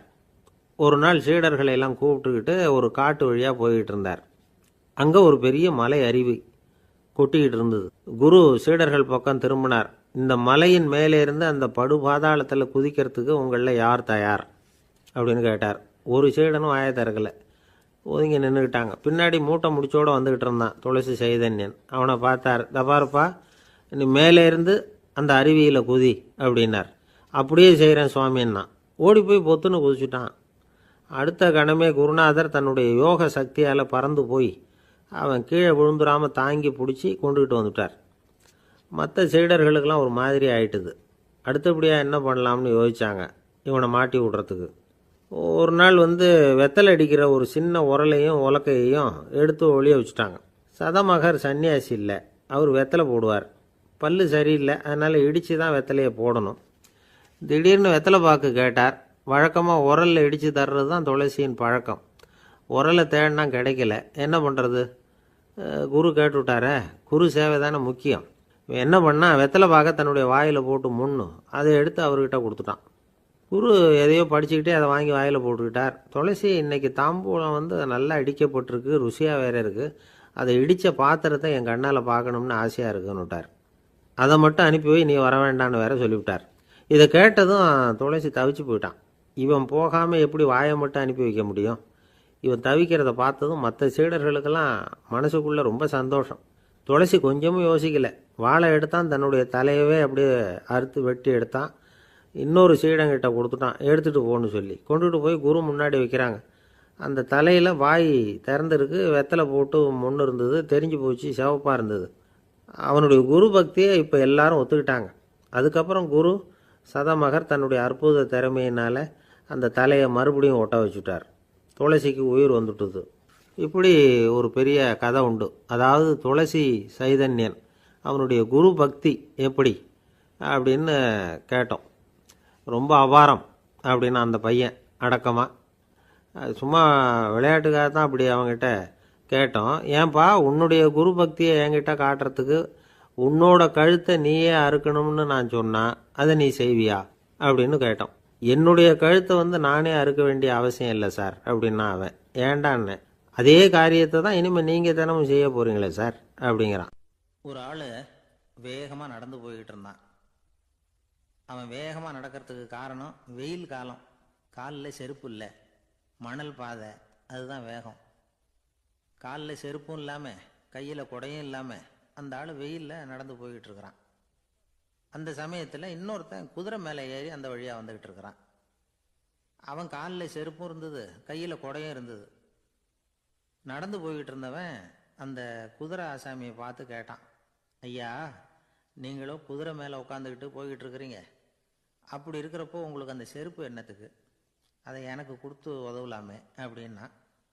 குதிரை மேலே உட்காந்துருந்தவன் யோசனை பண்ணி பார்த்தான். இவன் சொல்கிறது நியாயம்தானே அப்படின்னு சொல்லி தன்னுடைய செருப்பை கழட்டி அந்த வழிப்போக்கனுக்கு கொடுத்துட்டான். ரொம்ப நல்லதுங்க அப்படின்னு சொல்லி இவன் அதை வாங்கி காலில் மாட்டிக்கிட்டான். அதுக்கப்புறம் மறுபடியும் இவன் ஆரம்பித்தான், ஐயா, நீங்கள் குதிரையில் போகிறதுனால போக வேண்டிய இடத்துக்கு வேகமாக போய் சேர்ந்துருவீங்க. அதனால் உங்கள் கையில் அந்த குடை என்னத்துக்கு? நான் நடந்து போயிட்டுருக்கிறவன், ரொம்ப நேரம் நடக்க வேண்டியிருக்கும் இந்த வெயிலில், அதனால் அந்த குடையையும் எனக்கு கொடுங்களேன் அப்படின்னா. குதிரை வீரன் யோசனை பண்ணி பார்த்தான், இதுவும் நியாயம்தானே அப்படின்னு அவனுக்கு தோணுச்சு. உடனே இறக்கப்பட்டு தன் காலில் இருந்த செருப்பை கொடுத்தது மாதிரியே தன் கையில் இருந்த குடையையும் இவங்கிட்ட கொடுத்துட்டான். அதுக்கப்புறம் அவன் நிம்மதியாக புறப்பட்டான். இப்போ மறுபடியும் கை தட்டி அவனை நிறுத்தினான். கீழே நின்றுக்கிட்டு இருந்தவன், என்னப்பா, ஏன் என்ன நிறுத்தினேன்? இன்னும் ஏதாவது வேணுமா உனக்கு அப்படின்னா குதிரையில் இருந்தவன். இவன் மெதுவாக வாயை திறந்து, அந்த குதிரையையும் என்கிட்ட கொடுத்துருங்களேன்னா. அந்த குதிரை வீரன் இப்போ ஒரு கணம் யோசனை பண்ணி பார்த்தான். உடனே என்ன பண்ணான் தெரியுமா? தன்கிட்ட இருந்த குதிரை சவுக்கை எடுத்தான். குதிரை சவுக்கால் அந்த ஆளை வாங்குன்னு வீசி தள்ளிவிட்டான். இவ்வளவு சவுக்கடியும் வாங்கிக்கிட்டு இந்த ஆள் என்ன பண்ணான் தெரியுமா? சிரிக்கிறான். அடி வாங்கிட்டு யாராவது சிரிப்பாங்களா? குதிரை வீரனுக்கு ஒன்றும் புரியல. என்னப்பா அது, ஏன் இப்படி அடி வாங்கிட்டு இப்படி சிரிக்கிறியே அப்படின்னு கேட்டான். இப்போ அந்த வழிப்போக்கன் சொல்கிறான், ஐயா, நான் இப்படி சிரிக்கிறதுக்கு காரணம் இருக்குது. இப்படி குதிரை கேட்டு உங்ககிட்ட அடி வாங்கலேன்னு வச்சுக்கோங்க, என் உயிர் உள்ள வரைக்கும் மனசில் ஒரு தவிப்பு இருந்துக்கிட்டே இருக்கும். செருப்பையும் கொடையையும் கேட்ட உடனே கொடுத்தவன் குதிரையையும் கேட்டிருந்தா கொடுத்துருப்பானோ அப்படிங்கிற பேராசையில் ஏங்கிக்கிட்டே இருந்திருப்பேன். இப்போ உங்ககிட்ட அடி வாங்கின பிறகு என்னுடைய அந்த சந்தேகம் தீர்ந்து போச்சு.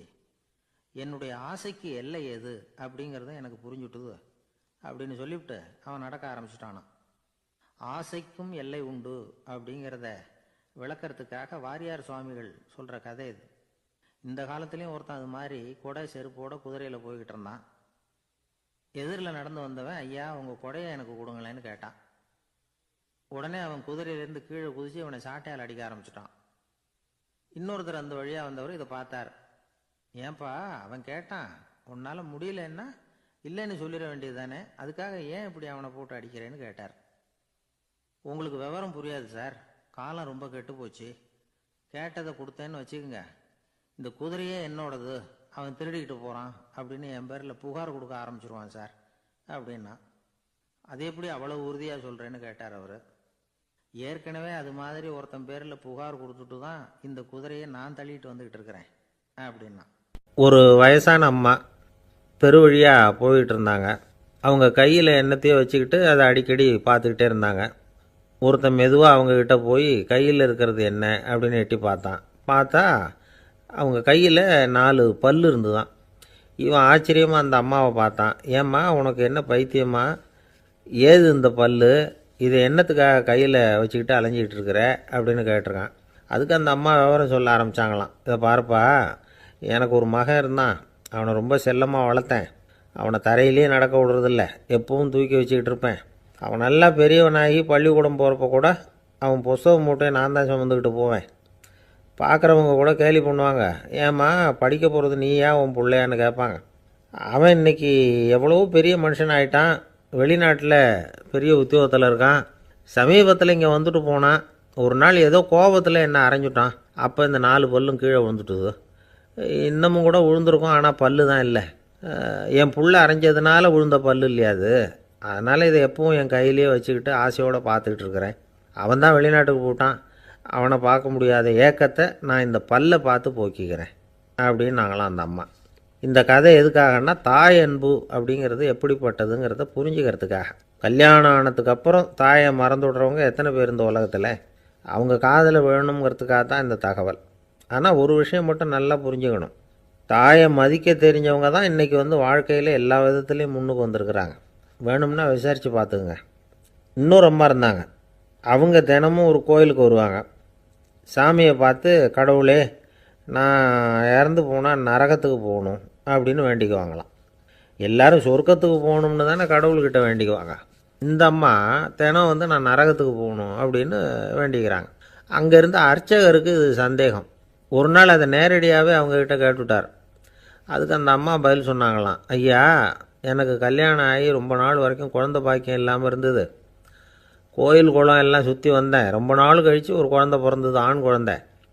அவனை நான் ரொம்ப செல்லம் கொடுத்து வளர்த்தேன். அதோட விளைவு என்ன ஆச்சுன்னா, அவன் ரொம்ப மோசமாக ஆயிட்டான். கெட்ட பழக்க வழக்கம்லாம் கற்றுக்கிட்டான். அவன் இறந்து போனால் நிச்சயம் அவனுக்கு நரகம்தான் கிடைக்கும். அந்த அளவுக்கு கெட்டவன் அவன். அப்படிப்பட்ட காரியங்கள்லாம் பண்ணிகிட்ருக்கான், எனக்கு தெரியும். இவனுக்காக நரகத்தில் கூட யாரும் தயவு காட்ட மாட்டாங்க, தாட்சண்யம் காட்ட மாட்டாங்க. அதனால் இவனுக்கு முந்தி நான் இறந்து நரகத்துக்கு போயிட்டா அங்கே இவனை கவனிச்சிக்கலாமே, இவனுக்கு பணிவிடை செய்யலாமேன்னு பார்க்குறேன் அப்படின்னு நாங்களாம். அதனால தான் நான் நரகத்துக்கு போகணும்னு தினம் ஆண்டவனை வேண்டிகிட்டு இருக்கிறேன் அப்படின்னு கண்கலங்கி அந்த அம்மா சொன்னாங்களாம். அதுதான் தாய் உள்ளம்ங்கிறது. தாயின் பெருமையை வந்து சரியாக உணர்ந்துட்டா அவங்களுக்கு எப்பவும் எந்த கஷ்டமும் வராது.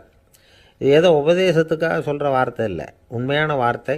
இந்த விவரத்தையெல்லாம் நண்பர் ஒருத்தர்கிட்ட சொல்லிக்கிட்டு இருந்தேன். அவர் கொஞ்ச நாள் கழித்து என்னை தேடி வந்தார். அவர் கையிலேயும் 4 பல்லு வச்சுருந்தார். என்னங்க ஆச்சு, ஏதுங்க அந்த பல்லு அப்படின்னு விசாரித்தோம். உங்கள் உபதேசத்தை கேட்டுவிட்டு இந்த உலகத்தில் எல்லாரையும் தாயாக நினைக்க ஆரம்பிச்சிட்டேன். ஒரு அம்மாவை கடத்தரில் பார்த்து தாயேன்னு கூப்பிட்டேன். அவங்க உடனே பலார்னு என்னை அரைஞ்சிட்டாங்க. பல்லு விழுந்துட்டுது. அதை தான் பொறுக்கி எடுத்துக்கிட்டு நேராக உங்களை தேடி வந்துக்கிட்டு இருக்கிறேன்னார். தாயேன்னு தானே கூப்பிட்டீங்க, அதுக்கு ஏன் அரைஞ்சாங்க அப்படின்னு கேட்டோம். நான் தாயேன்னு கூப்பிட்டது அவங்க காதில் நாயேன்னு விழுந்துட்டு தான், அதுதான் இப்படி ஆயிட்டுது அப்படின்னார். ஒரு குழந்தை பிறந்து 6 மாசத்துல தான் சிரிக்க 6 வாரத்தில் சிரிக்க ஆரம்பிக்கிறோம். நாமெல்லாம் பிறந்து 6வது வாரத்தில் சிரிக்க ஆரம்பிக்கிறோம். அது அந்த சிரிப்புங்கிறது நமக்கு இயற்கை கொடுத்துருக்கிற ஒரு இயல்பு தன்மை. சிரிப்பு ஒரு நாளைக்கு ஒரு குழந்தை 200 தடவை சிரிக்குதான். இது புள்ளி விவரம். ஒரு குழந்தை, நாமெல்லாம் 25 தடவை சிரிக்கிறோமா. அதுதான் இந்த ஹார்ட் அட்டாக் வர்றதுக்கு காரணமா டாக்டருக்கு ஒத்துவாருன்னு நினைக்கிறேன். இந்த மன இறுக்கம்தான் இதய நோயை உண்டு பண்ணுது. 200 தடவை சிரிச்சுக்கிட்டு இருக்கிற குழந்தை படிப்படியாக வந்து 25 தடவைக்கு வந்துட்டோம். 15 தடவை 25 தடவை. நாமெல்லாம் அப்படி குறையப்படாது. சிரிப்புக்கு வந்து இந்த ஜோக்கே தேவைப்படாது, இயல்பு தன்மை அது. அதாவது காலங்காலமாக சிரிக்கிறது ஒரு பாவமான செயல்னு நாம் போதிக்கப்பட்டு வந்திருக்கிறோம். ஒரு அதிகாரிக்கு முன்னாடி பியூனு சிரித்தா மரியாதை குறைச்சல், ஒரு கணவனுக்கு முன்னாடி மனைவி சிரித்தா மரியாதை குறைச்சல், ஒரு வாத்தியாருக்கு முன்னாடி பையன் சிரித்தா மரியாதை குறைச்சல், ஒரு முதலாளிக்கு முன்னாடி தொழிலாளி சிரித்தா மரியாதை குறைச்சல், இப்படி சொல்லி சொல்லி சிரிப்புங்கிறது ஏதோ மரியாதை குறைவான ஒரு செயல் அப்படின்னு போதிக்கப்பட்டு வந்ததுனால சிரிப்பு மரபு ரீதியாகவே நமக்குள்ளே சிறைப்பட்டு போச்சான். அப்போ அதனால் நம்ம சிரித்தா யாராவது தப்பாக நினச்சிருவாங்களோ அப்படிங்கிற எண்ணம் வந்துட்டு தான். அந்த சிறைப்பட்டிருக்கிற சிரிப்பை வெளியில் கொண்டு வர்றதுக்கு ஜோக்குன்னு ஒரு சாவியை போட வேண்டியிருக்கு, வேற ஒன்றும் இல்லை. ஜோக்குக்கும் சிரிப்புக்கும் சம்மந்தமே இல்லையா. ஏற்கனவே இருக்கிற சிரிப்பை வெளியில் கொண்டு வர்றதுக்கு ஒரு சாவி. அந்த இயல்புத்தன்மையை, மனிதனுடைய இயல்புத்தன்மையை வெளியில் கொண்டு வர்றோம். இல்லைன்னா அது சிறைப்பட்டிருக்குது. அது மன இறுக்கத்துக்கு காரணமாகுது. அந்த மன இறுக்கத்தை வச்சுக்கிட்டு எங்கே தியானம் பண்ணுறது நீங்கள்? அந்த இயல்புத்தன்மைக்கு மாறணும் அப்படிங்கிறது தான் சொல்லுவாங்க. சிரிப்புக்கு வந்து ஜோக்கு தேவைப்படாது. இப்போ ஒரு குழந்தை தொட்டிலில் படுத்துருக்கு, ஒரு கிளுகிழு போய் ஆட்டுங்க, அது முகத்துக்கிட்ட இது சிரிக்கும். அது என்ன ஜோக்காது? வெறும் சத்தம். ஒரு சத்தமே சிரிப்பை உண்டு பண்ணுது பாருங்க, அதுதான் இயல்புத்தன்மை. ஒரு கிளுகிழுப்ப சத்தத்துக்கு குழந்தை சிரிக்குது இல்லை, அந்த சத்தம் வந்து சிரிப்பை உண்டு பண்ணுது. அதுதான் நாம் அப்படி இருக்கணும். ஆனால் அதே கிளுகிழுப்பே ஒரு தாத்தா மூஞ்சிக்கிட்ட ஆட்டங்க கோவம் வந்துடும் அடிப்பேன். அப்படி இருந்தவர் அப்படி ஆயிட்டார். சின்ன வயசுல ஒரு கிளுகிழுப்ப சத்தத்துக்கு சிரிச்சவர் அதே கிளுகிழுப்ப சத்தத்துக்கு கோவப்படுற அளவுக்கு மாறிக்கிட்டு வரோம் பாருங்க. இப்படி மாறப்படாது. கையில குச்சி கிச்சின்னு தான் எடுத்து அடிச்சிருவாரு நீங்க. அது அதனால வந்து இதய நோய் வரக்கூடாதுன்னு நினைக்கிறவங்க எல்லாம் சிரிக்க, அதாவது இயல்புத்தன்மை மாறாமல் இருக்கணும். நம்முடைய இயற்கை கொடுத்துருக்கிற அந்த இயல்புத்தன்மை மாறாம நம்மளை பார்த்துக்கணும் அப்படின்னு சொல்லுவாங்க. அந்த அதுதான் இயல்புத்தன்மை. இல்லைன்னா அது ரொம்ப கஷ்டப்படும் மனசு. அந்த மன இறுக்கம், இந்த ஹார்ட் அட்டாக்குங்கிறது யாருக்கு வரலன்னா, இந்த இங்கே இருக்கிற பெண்கள்லாம் கூட இனிமேல் ஒரு கிளுகிழு போய் வீட்டுக்கு போய் வாங்கி வச்சுங்க. யாராவது உங்கள் வீட்டுக்காரர் கோபமாக வந்தாருன்னா அப்படி அப்படியே ஆட்டி பாருங்க. அவர் அவர் சிரிச்சுட்டாருன்னு வைங்க, கவலையே பட வேண்டாம். அவர் ஏதாவது கோவப்பட்டாருன்னா உடனே இசிஜி எடுத்து பார்க்கணும், பார்த்து சரியா இருக்கா. அதுதான் இப்போ மருத்துவம் சொல்லுகிற உண்மை. இதய நோய் வராத இருக்கிறவங்க யாருன்னா பைத்தியக்காரங்களுக்கு இது வரைக்கும் ஹார்ட் அட்டாக்கே வந்தது இல்லையா. டாக்டர்கள் தான் சொல்றாங்க, பைத்தியக்காரனுக்கு ஹார்ட் அட்டாக் இது வரைக்கும் வந்ததே இல்லை. அந்த பைத்தியத்தன்மை நமக்கு வேணுமா? ஏன் அவனுக்கு வர்றது இல்லைன்னா, நான் இப்போ இந்த நாட்டுக்கு பிரதம மந்திரி ஆகணும்னு நினைக்கிறேன்னு வைங்களேன், உடனே என் இருதயம் வேகமாக வேலை செய்ய ஆரம்பிச்சிருது. எப்படி எந்த கட்சியில் சேர்றது, எங்கே போய் நிற்கிறது, யாரை போய் பிடிக்கிறது, எப்படி பணம் செலவு பண்ணுறது, எப்படி டெல்லிக்கு போகிறது, எப்படி பிரதம மந்திரி ஆகிறதுன்னு என் இருதயம் வேகமாக துடிக்க ஆரம்பிச்சிருது. அந்த ஒரு துடிப்புக்கும் இன்னொரு துடிப்புக்கும் நடுவில் இருக்கிற ஓய்வை நான் குறைச்சிடுறேன். நான் பிரதம மந்திரி ஆகணும்னா இவ்வளவு அவஸ்தைப்பட வேண்டியிருக்கு. ஒரு பைத்தியக்காரன் பிரதம மந்திரி ஆகணும்னா அவன் ஆனதாவே நினைச்சிடறான். போய் கேட்டீங்கன்னா நான் தான் பிரதம மந்திரி அப்படிமா, அவன் எலெக்ஷன்ல நிக்க வேண்டியதில்லை, ஒன்றும் பண்ண வேண்டியதில்லை. அந்த மனோபாவம் நமக்கு வேணுமா? அதனால்தான் அவங்களுக்கு ஹார்ட் அட்டாக் வர்றதில்லை. அதாவது சித்த சுவாதீனத்துடன் கூடிய பைத்தியத்தன்மையுடன் வாழ கற்றுக்கொள்ளுங்கள் அப்படிங்கிறது ஒரு உபதேசம். சித்த சுவாதீனத்துடன் கூடிய பைத்தியத்தன்மையுடன் வாழ கற்றுக்கொள்ளுங்கள். அது என்ன சித்த சுவாதீனத்துடன் கூடிய பைத்தியத்தன்மைன்னா, நாம சித்த சுவாதீனத்தோடு இருக்கணும், மனசு விழிப்போடு இருக்கணும். இன்னொருத்தவங்க ஏதாவது பைத்தியகார்த்தனமா சொன்னா ஒத்துக்கணும். இப்போ உங்க குடும்பத்திலே கேட்குறீங்க, கணவன் மனைவி உள்ள ஒரு தகராறு, 8 3 பெருக்குனா என்னன்னு கேட்குறீங்க, அவர் 23 சொல்லிடுறாருன்னு வைங்க, உடனே சண்டைக்கு போகக்கூடாது. 8 3 பெருக்குனா 24 பதிலாக 23 சொல்றாரு, சண்டைக்கு போகக்கூடாது. சரி பரவாயில்ல, எங்க வாத்தியார் இப்படி சொல்லி கொடுத்தாரு, உங்க வாத்தியார் சொல்லி கொடுத்துருக்காரு, அது வாய்ப்பாட்டிலையும் எத்தனையோ எடிஷன் இருக்கு இல்லையா. அப்படி அப்படி அதுதான் சித்த சுவாதீனத்துடன் கூடிய பைத்தியத்தன்மை. நமக்கு எது உண்மைங்கிறது தெரியுது, இருந்தாலும் ஒரு பைத்தியத்தன்மையோட வாழறோம் பாருங்க. அந்த பைத்தியத்தன்மைங்கிறது இன்றைய மனுஷனுக்கு தேவை. அது ஒருத்தன் பைத்தியகார ஆஸ்பத்திரியில் 10 வருஷம் இருந்தானா, அவன் உடம்பு குணமாயிட்டது டாக்டர், என்னை வீட்டுக்கு அனுப்புங்கன்னு டாக்டர் கேட்டிருக்கான். டாக்டர் சொல்லியிருக்காரு, 10 வருஷம் இருந்துட்டேன், இன்னொரு 10 நாள் இரு, உன்னை சோதனை பண்ணி அனுப்பிச்சுட்றேன் வெளியில் அப்படின்னு இருக்காரு. 10 நாள் டெஸ்ட் பண்ணி பார்த்தாரு, எல்லாம் நல்லா குணமாயிட்டான். உடனே அவர் சொன்னார், நீ சொன்னது சரிதான்ப்பா, வீட்டுக்கு போகலான்னு அனுப்பிச்சிட்டார். அதுக்கப்புறம் பத்திரிகைக்காரங்கள்லாம் பேட்டி எடுத்தாங்களாம், ஏங்க நீங்கள் உங்கள் பைத்தியக்கார ஆஸ்பத்திரி இருந்தீங்க, உங்கள் அனுபவத்தை சொல்லுங்களேன் எழுதுவோன்னு. அப்போ சொன்னா, நான் 10 வருஷம் நான் பைத்தியத்தோட பைத்தியமாக இருந்தேன். 10 வருஷம், அது எனக்கு 10 வினாடியாக போயிட்டுது. பைத்தியங்களுக்கு மத்தியில் புத்தி தெளிஞ்சவனா 10 நாள் இருந்தேன், அது 10 யுகமாக போச்சுன்னு நானும். நம்முடைய வாழ்க்கை யுகங்களாக போகணுமா வினாடிகளாக போகணுமாங்கிறத நான் முடிவு பண்ணணும். பைத்தியத்தோட பைத்தியமா வாழ தெரிஞ்சவனுக்கு வாழ்க்கை சுகமா இருந்திருக்கு. பைத்தியங்களுக்கு மத்தியில புத்தி தெளிஞ்சவனா வாழறவனுக்கு வாழ்க்கை யுகமா கடினமா இருந்திருக்கு. அதனாலதான் நாம அதுக்காக சுத்தமா பைத்தியமாவும் மாறிட முடியாது, சட்டையை கழிச்சுட்டு அலைய முடியாது. சித்த சுவாதீனத்துடன் கூடிய பைத்தியத்தன்மை அப்படின்னு அதுக்காக தான் அதை சொல்றாங்க. சித்த சுவாதீனத்துடன் கூடிய பைத்தியத்தன்மையுடன் வாழ கற்றுக்கொள். ஒரு காட்டுல ஒரு நரி இருந்தது. ஒரு நாள் காலை நேரம் அது தன்னுடைய இருப்பிடத்திலிருந்து வெளியில வந்தது. கொஞ்சம் தூரம் நடந்து வந்தது. அப்பதான் அது தன்னோட நிழலை கவனிச்சு பார்த்தா அது ரொம்ப நீளமா பெருசா இருக்குது. காலை நேரத்துல நிழல் அப்படித்தானே இருக்கும். ஆனா அந்த நரிக்கு அந்த விஷயம் தெரியல. தன்னுடைய நீண்ட பெரிய நிழலை பார்த்து ஆச்சரியப்பட்டது. ஆஹா, நாம இவ்வளவு பெருசாவா இருக்கிறோம் அப்படின்னா என்னுடைய காலை சாப்பாட்டுக்கு ஒரு யானை இல்லைன்னா ஒரு ஒட்டகம் கிடைச்சாதான் சரியா இருக்கும் போல இருக்கு அப்படின்னு முடிவு பண்ணிக்கிட்டது. உடனே ஒரு யானை அல்லது ஒட்டகத்தை தேடி அலைஞ்சது, எங்க கிடைக்கும்னு. கிடைக்கவே இல்லை. மத்தியானம் 12 மணி ஆயிட்டுது. பசியோடு அலையுது. இப்ப தன்னோட நிழலை பார்த்தது. அது மத்தியான நிழல் எப்படி இருக்கும், அது ரொம்பவும் குறுகி போய் தெரிஞ்சுது. உடனே அந்த நரி என்ன நினைச்சுக்கிட்டு தான் தெரியுமா, காலை ஆகாரம் சாப்பிடாததுனால நம்ம உடம்பு இப்படி அழைச்சி போட்டுதே அப்படின்னு நினைச்சுக்கிட்டு தான். கொஞ்ச நேரம் கழிச்சு மறுபடியும் தன்னுடைய நிழலை பார்க்குது. அது இன்னமும் குறுகி போய் காலடியிலேயே வந்துட்டுது. அதுக்கு பயமா போயிடுது. ஐயையோ, இன்னும் கொஞ்ச நேரத்துல நாம இறந்துருவோம் போல இருக்க, இப்ப என்ன செய்யறது? இந்த சமயத்துல ஒரு எறும்பு கிடைச்சா கூட போதும், அதை நம்ம காலை ஆகாரமா நினைச்சு சாப்பிட்டுள்ளாமே அப்படின்னு நினைச்சுதான். நம்முடைய நிழல் கூட நம்மள மாதிரியே தான் அடிக்கடி மாறிக்கிட்டே தான் இருக்குது. அது எப்பவும் ஒரே மாதிரி இருக்கிறது இல்லை.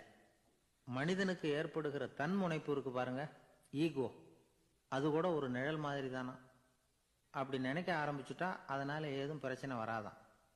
தன்முனைப்பை நிழல் போலவே ஏற்றுக்கொள்ளுங்கள் அப்படிங்கிறது பெரியவங்க கருத்து. ஒரு காரியத்தை வெற்றிகரமாக நல்ல விதமாக செஞ்சு முடிக்கிறோம்னு வச்சுக்கோங்க. அந்த சமயத்தில் ஒரு வித நுட்பமான தற்பெருமை நமக்குள்ளே உண்டாகுது. இது இயற்கையானது, அதனால் இது மேலே பற்று வைக்கக்கூடாது. அப்படி வைக்க ஆரம்பிச்சுட்டா அந்த தற்பெருமை ஒரு நிரந்தர விருந்தாளியாக நம்மக்கிட்ட தங்கிக்கும். நம்ம நிழல் எப்படின்னு பாருங்க, நாம் நடக்கும் பொழுது நம்ம பின்னாடியே வரும். தன்முனைப்பையும் அப்படியே நினச்சிக்குங்க. நிழல் யாருக்கும் எந்த பிரச்சனையையும் உண்டாக்குறது இல்லை. ஆனால் அந்த நிழலை கண்டே நாம் பயப்பட ஆரம்பிச்சுட்டா நாம் எதுலேயும் வெற்றி காண முடியாது. நிழலோட சண்டை போடக்கூடாது. அது மாதிரி தன்முனைப்போடவும் நாம் சண்டை போட வேண்டியதில்லை. இல்லாத ஒன்றோடு சண்டை போடுறது எப்படின்னா, அது இருட்டோட சண்டை போடுறது மாதிரி. நாம் நிழல் கிடையாது, நம்மகிட்ட இருக்கிற தன்முனைப்பு ஒரு நிழல். நம்ம நிழலையும் நமக்கு சமமாக பார்க்குறோம் பாருங்க, அங்கே தான் சிக்கலே ஆரம்பம். இப்போ நாம் நடந்து போய்கிட்டு இருக்கிறோம், நம்ம நிழல் தரையில் விழுது. யாரோ ஒருத்தர் நம்ம நிழல் மேலே காலை வச்சு நடந்து போகிறார். உடனே அவர்கிட்ட சண்டைக்கா போகிறோம், ஏண்டா என் நிழலை மிதிச்ச அப்படின்னு. நமக்கு தெரியும் அது நிழல் தாங்கிறது. அவர் உங்கள் மேலே நடக்கலை, உங்களுடைய நிழல் மேலே தான் நடக்கிறார். அது மாதிரி உங்கள் தன்முனைப்பின் மேலே யாராவது நடந்தால் உங்களை அவமானப்படுத்துகிறதா நினைக்கிறீங்க. காரணம், நாமளும் நம்ம தன்முனைப்பும் ஒன்றுங்கிற நினைப்பு தான் காரணம். மற்றபடி வேற ஒன்றும் கிடையாது. நம்ம நிழல் மேலே நடக்கிறவர் நம்மளை காயப்படுத்துறதில்லை. தன்முனைப்பை வேண்டாத ஒன்றாவும் பார்க்க வேண்டியதில்லை. அது இயற்கை. நிழலை உங்கள் முன்னாடி வைக்க வேணாம், அது உங்கள் பின்னாடியே இருக்கட்டும். நிழலின் நிழலாகி விடாதீர்கள், நீங்கள் நீங்களாகவே இருங்கள். இதுதான் சான்றோர் சிந்தனை. ஒரு பேருந்தில் ஒரே நெரிசல். ஒருத்தர் பக்கத்தில் நின்றுக்கிட்டு இருந்தவர்கிட்ட ரொம்ப பணிவாக விசாரித்தார், ஏன் சார் நீங்கள் ஏதாவது பெரிய உத்தியோகத்தில் இருக்கிறீங்களா அப்படின்னார். அப்படிலாம் ஒன்றும் இல்லைங்கன்னார் அவர். அப்படின்னா வேற ஏதாவது அரசியலில் பெரிய பதவியில் இருக்கிறீங்களா அப்படின்னு கேட்டார். அதுவும் இல்லைங்கன்னார். சரி, பணமாவது அதிகமாக வச்சுருக்கீங்களா அப்படின்னு கேட்டார். அப்படிலாம் ஒன்றும் கிடையாது சார்னார் அவர். அப்புறம் எதுக்குடா என் காலை மிதிச்சுக்கிட்டு இருக்கிற, எடுறா காலை அப்படின்னாராம் இவர். ஒருத்தர் ரொம்பவும் மகிழ்ச்சியாக வந்துக்கிட்டு இருந்தார். என்ன விஷயம்னு விசாரித்தேன். நான் தோற்று போயிட்டேன், அதுதான் மனசுக்கு மகிழ்ச்சியாக இருக்குது அப்படின்னார். எனக்கு இது ரொம்ப ஆச்சரியமாக போச்சு. இந்த உலகத்தில் தோற்று போகிறவங்க யாரும் மகிழ்ச்சியாக இருக்கிறதில்ல. அப்படி இருக்கிறப்ப இவர் இப்படி சொல்கிறாரே, எங்கே தோற்று போனீங்கன்னு கேட்டேன். அதுக்கப்புறம் தான் அவர் விவரமாக சொன்னார். என்னோட 5 வயசு குழந்தையோடு நான் விளையாடிக்கிட்டு இருந்தேன். அந்த விளையாட்டில் என் குழந்தை ஜெயிச்சு விட்டுது, நான் தோற்று போயிட்டேன் அப்படின்னார் ரொம்ப உற்சாகமாக. நான் யோசித்து பார்த்தேன். அதாவது நாம் சின்ன குழந்தையாக இருக்கிறப்போ எந்த விளையாட்டில் கலந்துக்கிட்டாலும் அதில் நாம் தான் ஜெயிக்கணும்னு ஒரு வெறி நமக்குள்ளே இருக்கும். நம்மளை எதிர்த்து விளையாடுறவர் நல்லவரா கெட்டவரா, பெரியவரா சின்னவரா அப்படிங்கிறதெல்லாம் முக்கியம் கிடையாது. அவர் தோற்று போகணும், நாம் ஜெயிக்கணும், அதுதான் முக்கியம். எதிரியை சந்தோஷப்படுத்த விளையாடுகிற கலை அப்போ நமக்கு தெரியறதில்ல. வாழ்க்கையில் ஒரு பக்குவம் வந்ததுக்கு அப்புறம் வெற்றி பெறணுங்கிற மன அழுத்தம் போயிடுது. போட்டியில் ஜெயிக்கணுங்கிறத விட குழந்தையை சந்தோஷப்படுத்தணுங்கிறது முக்கியமாக போச்சு. ஜெயிக்கணுங்கிற வெறி ஓடி போட்டுது.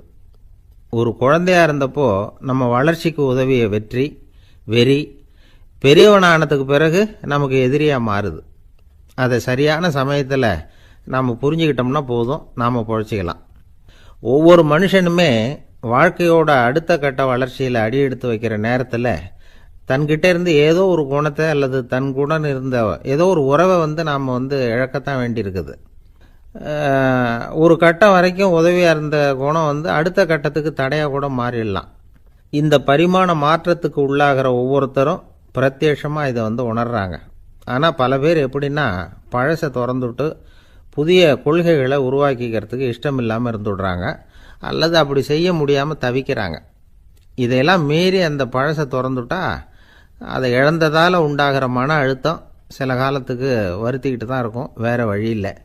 ஆரோக்கியமான ஒரு முன்னேற்றத்துக்காக அந்த மன அழுத்தத்தை தாங்கிக்கத்தான் வேணும் அப்படிங்கிறாரு அந்த உலக புகழ்பெற்ற மேதை ஒருத்தர், இந்த ஸ்காட் பெக் அப்படிங்கிறவர்.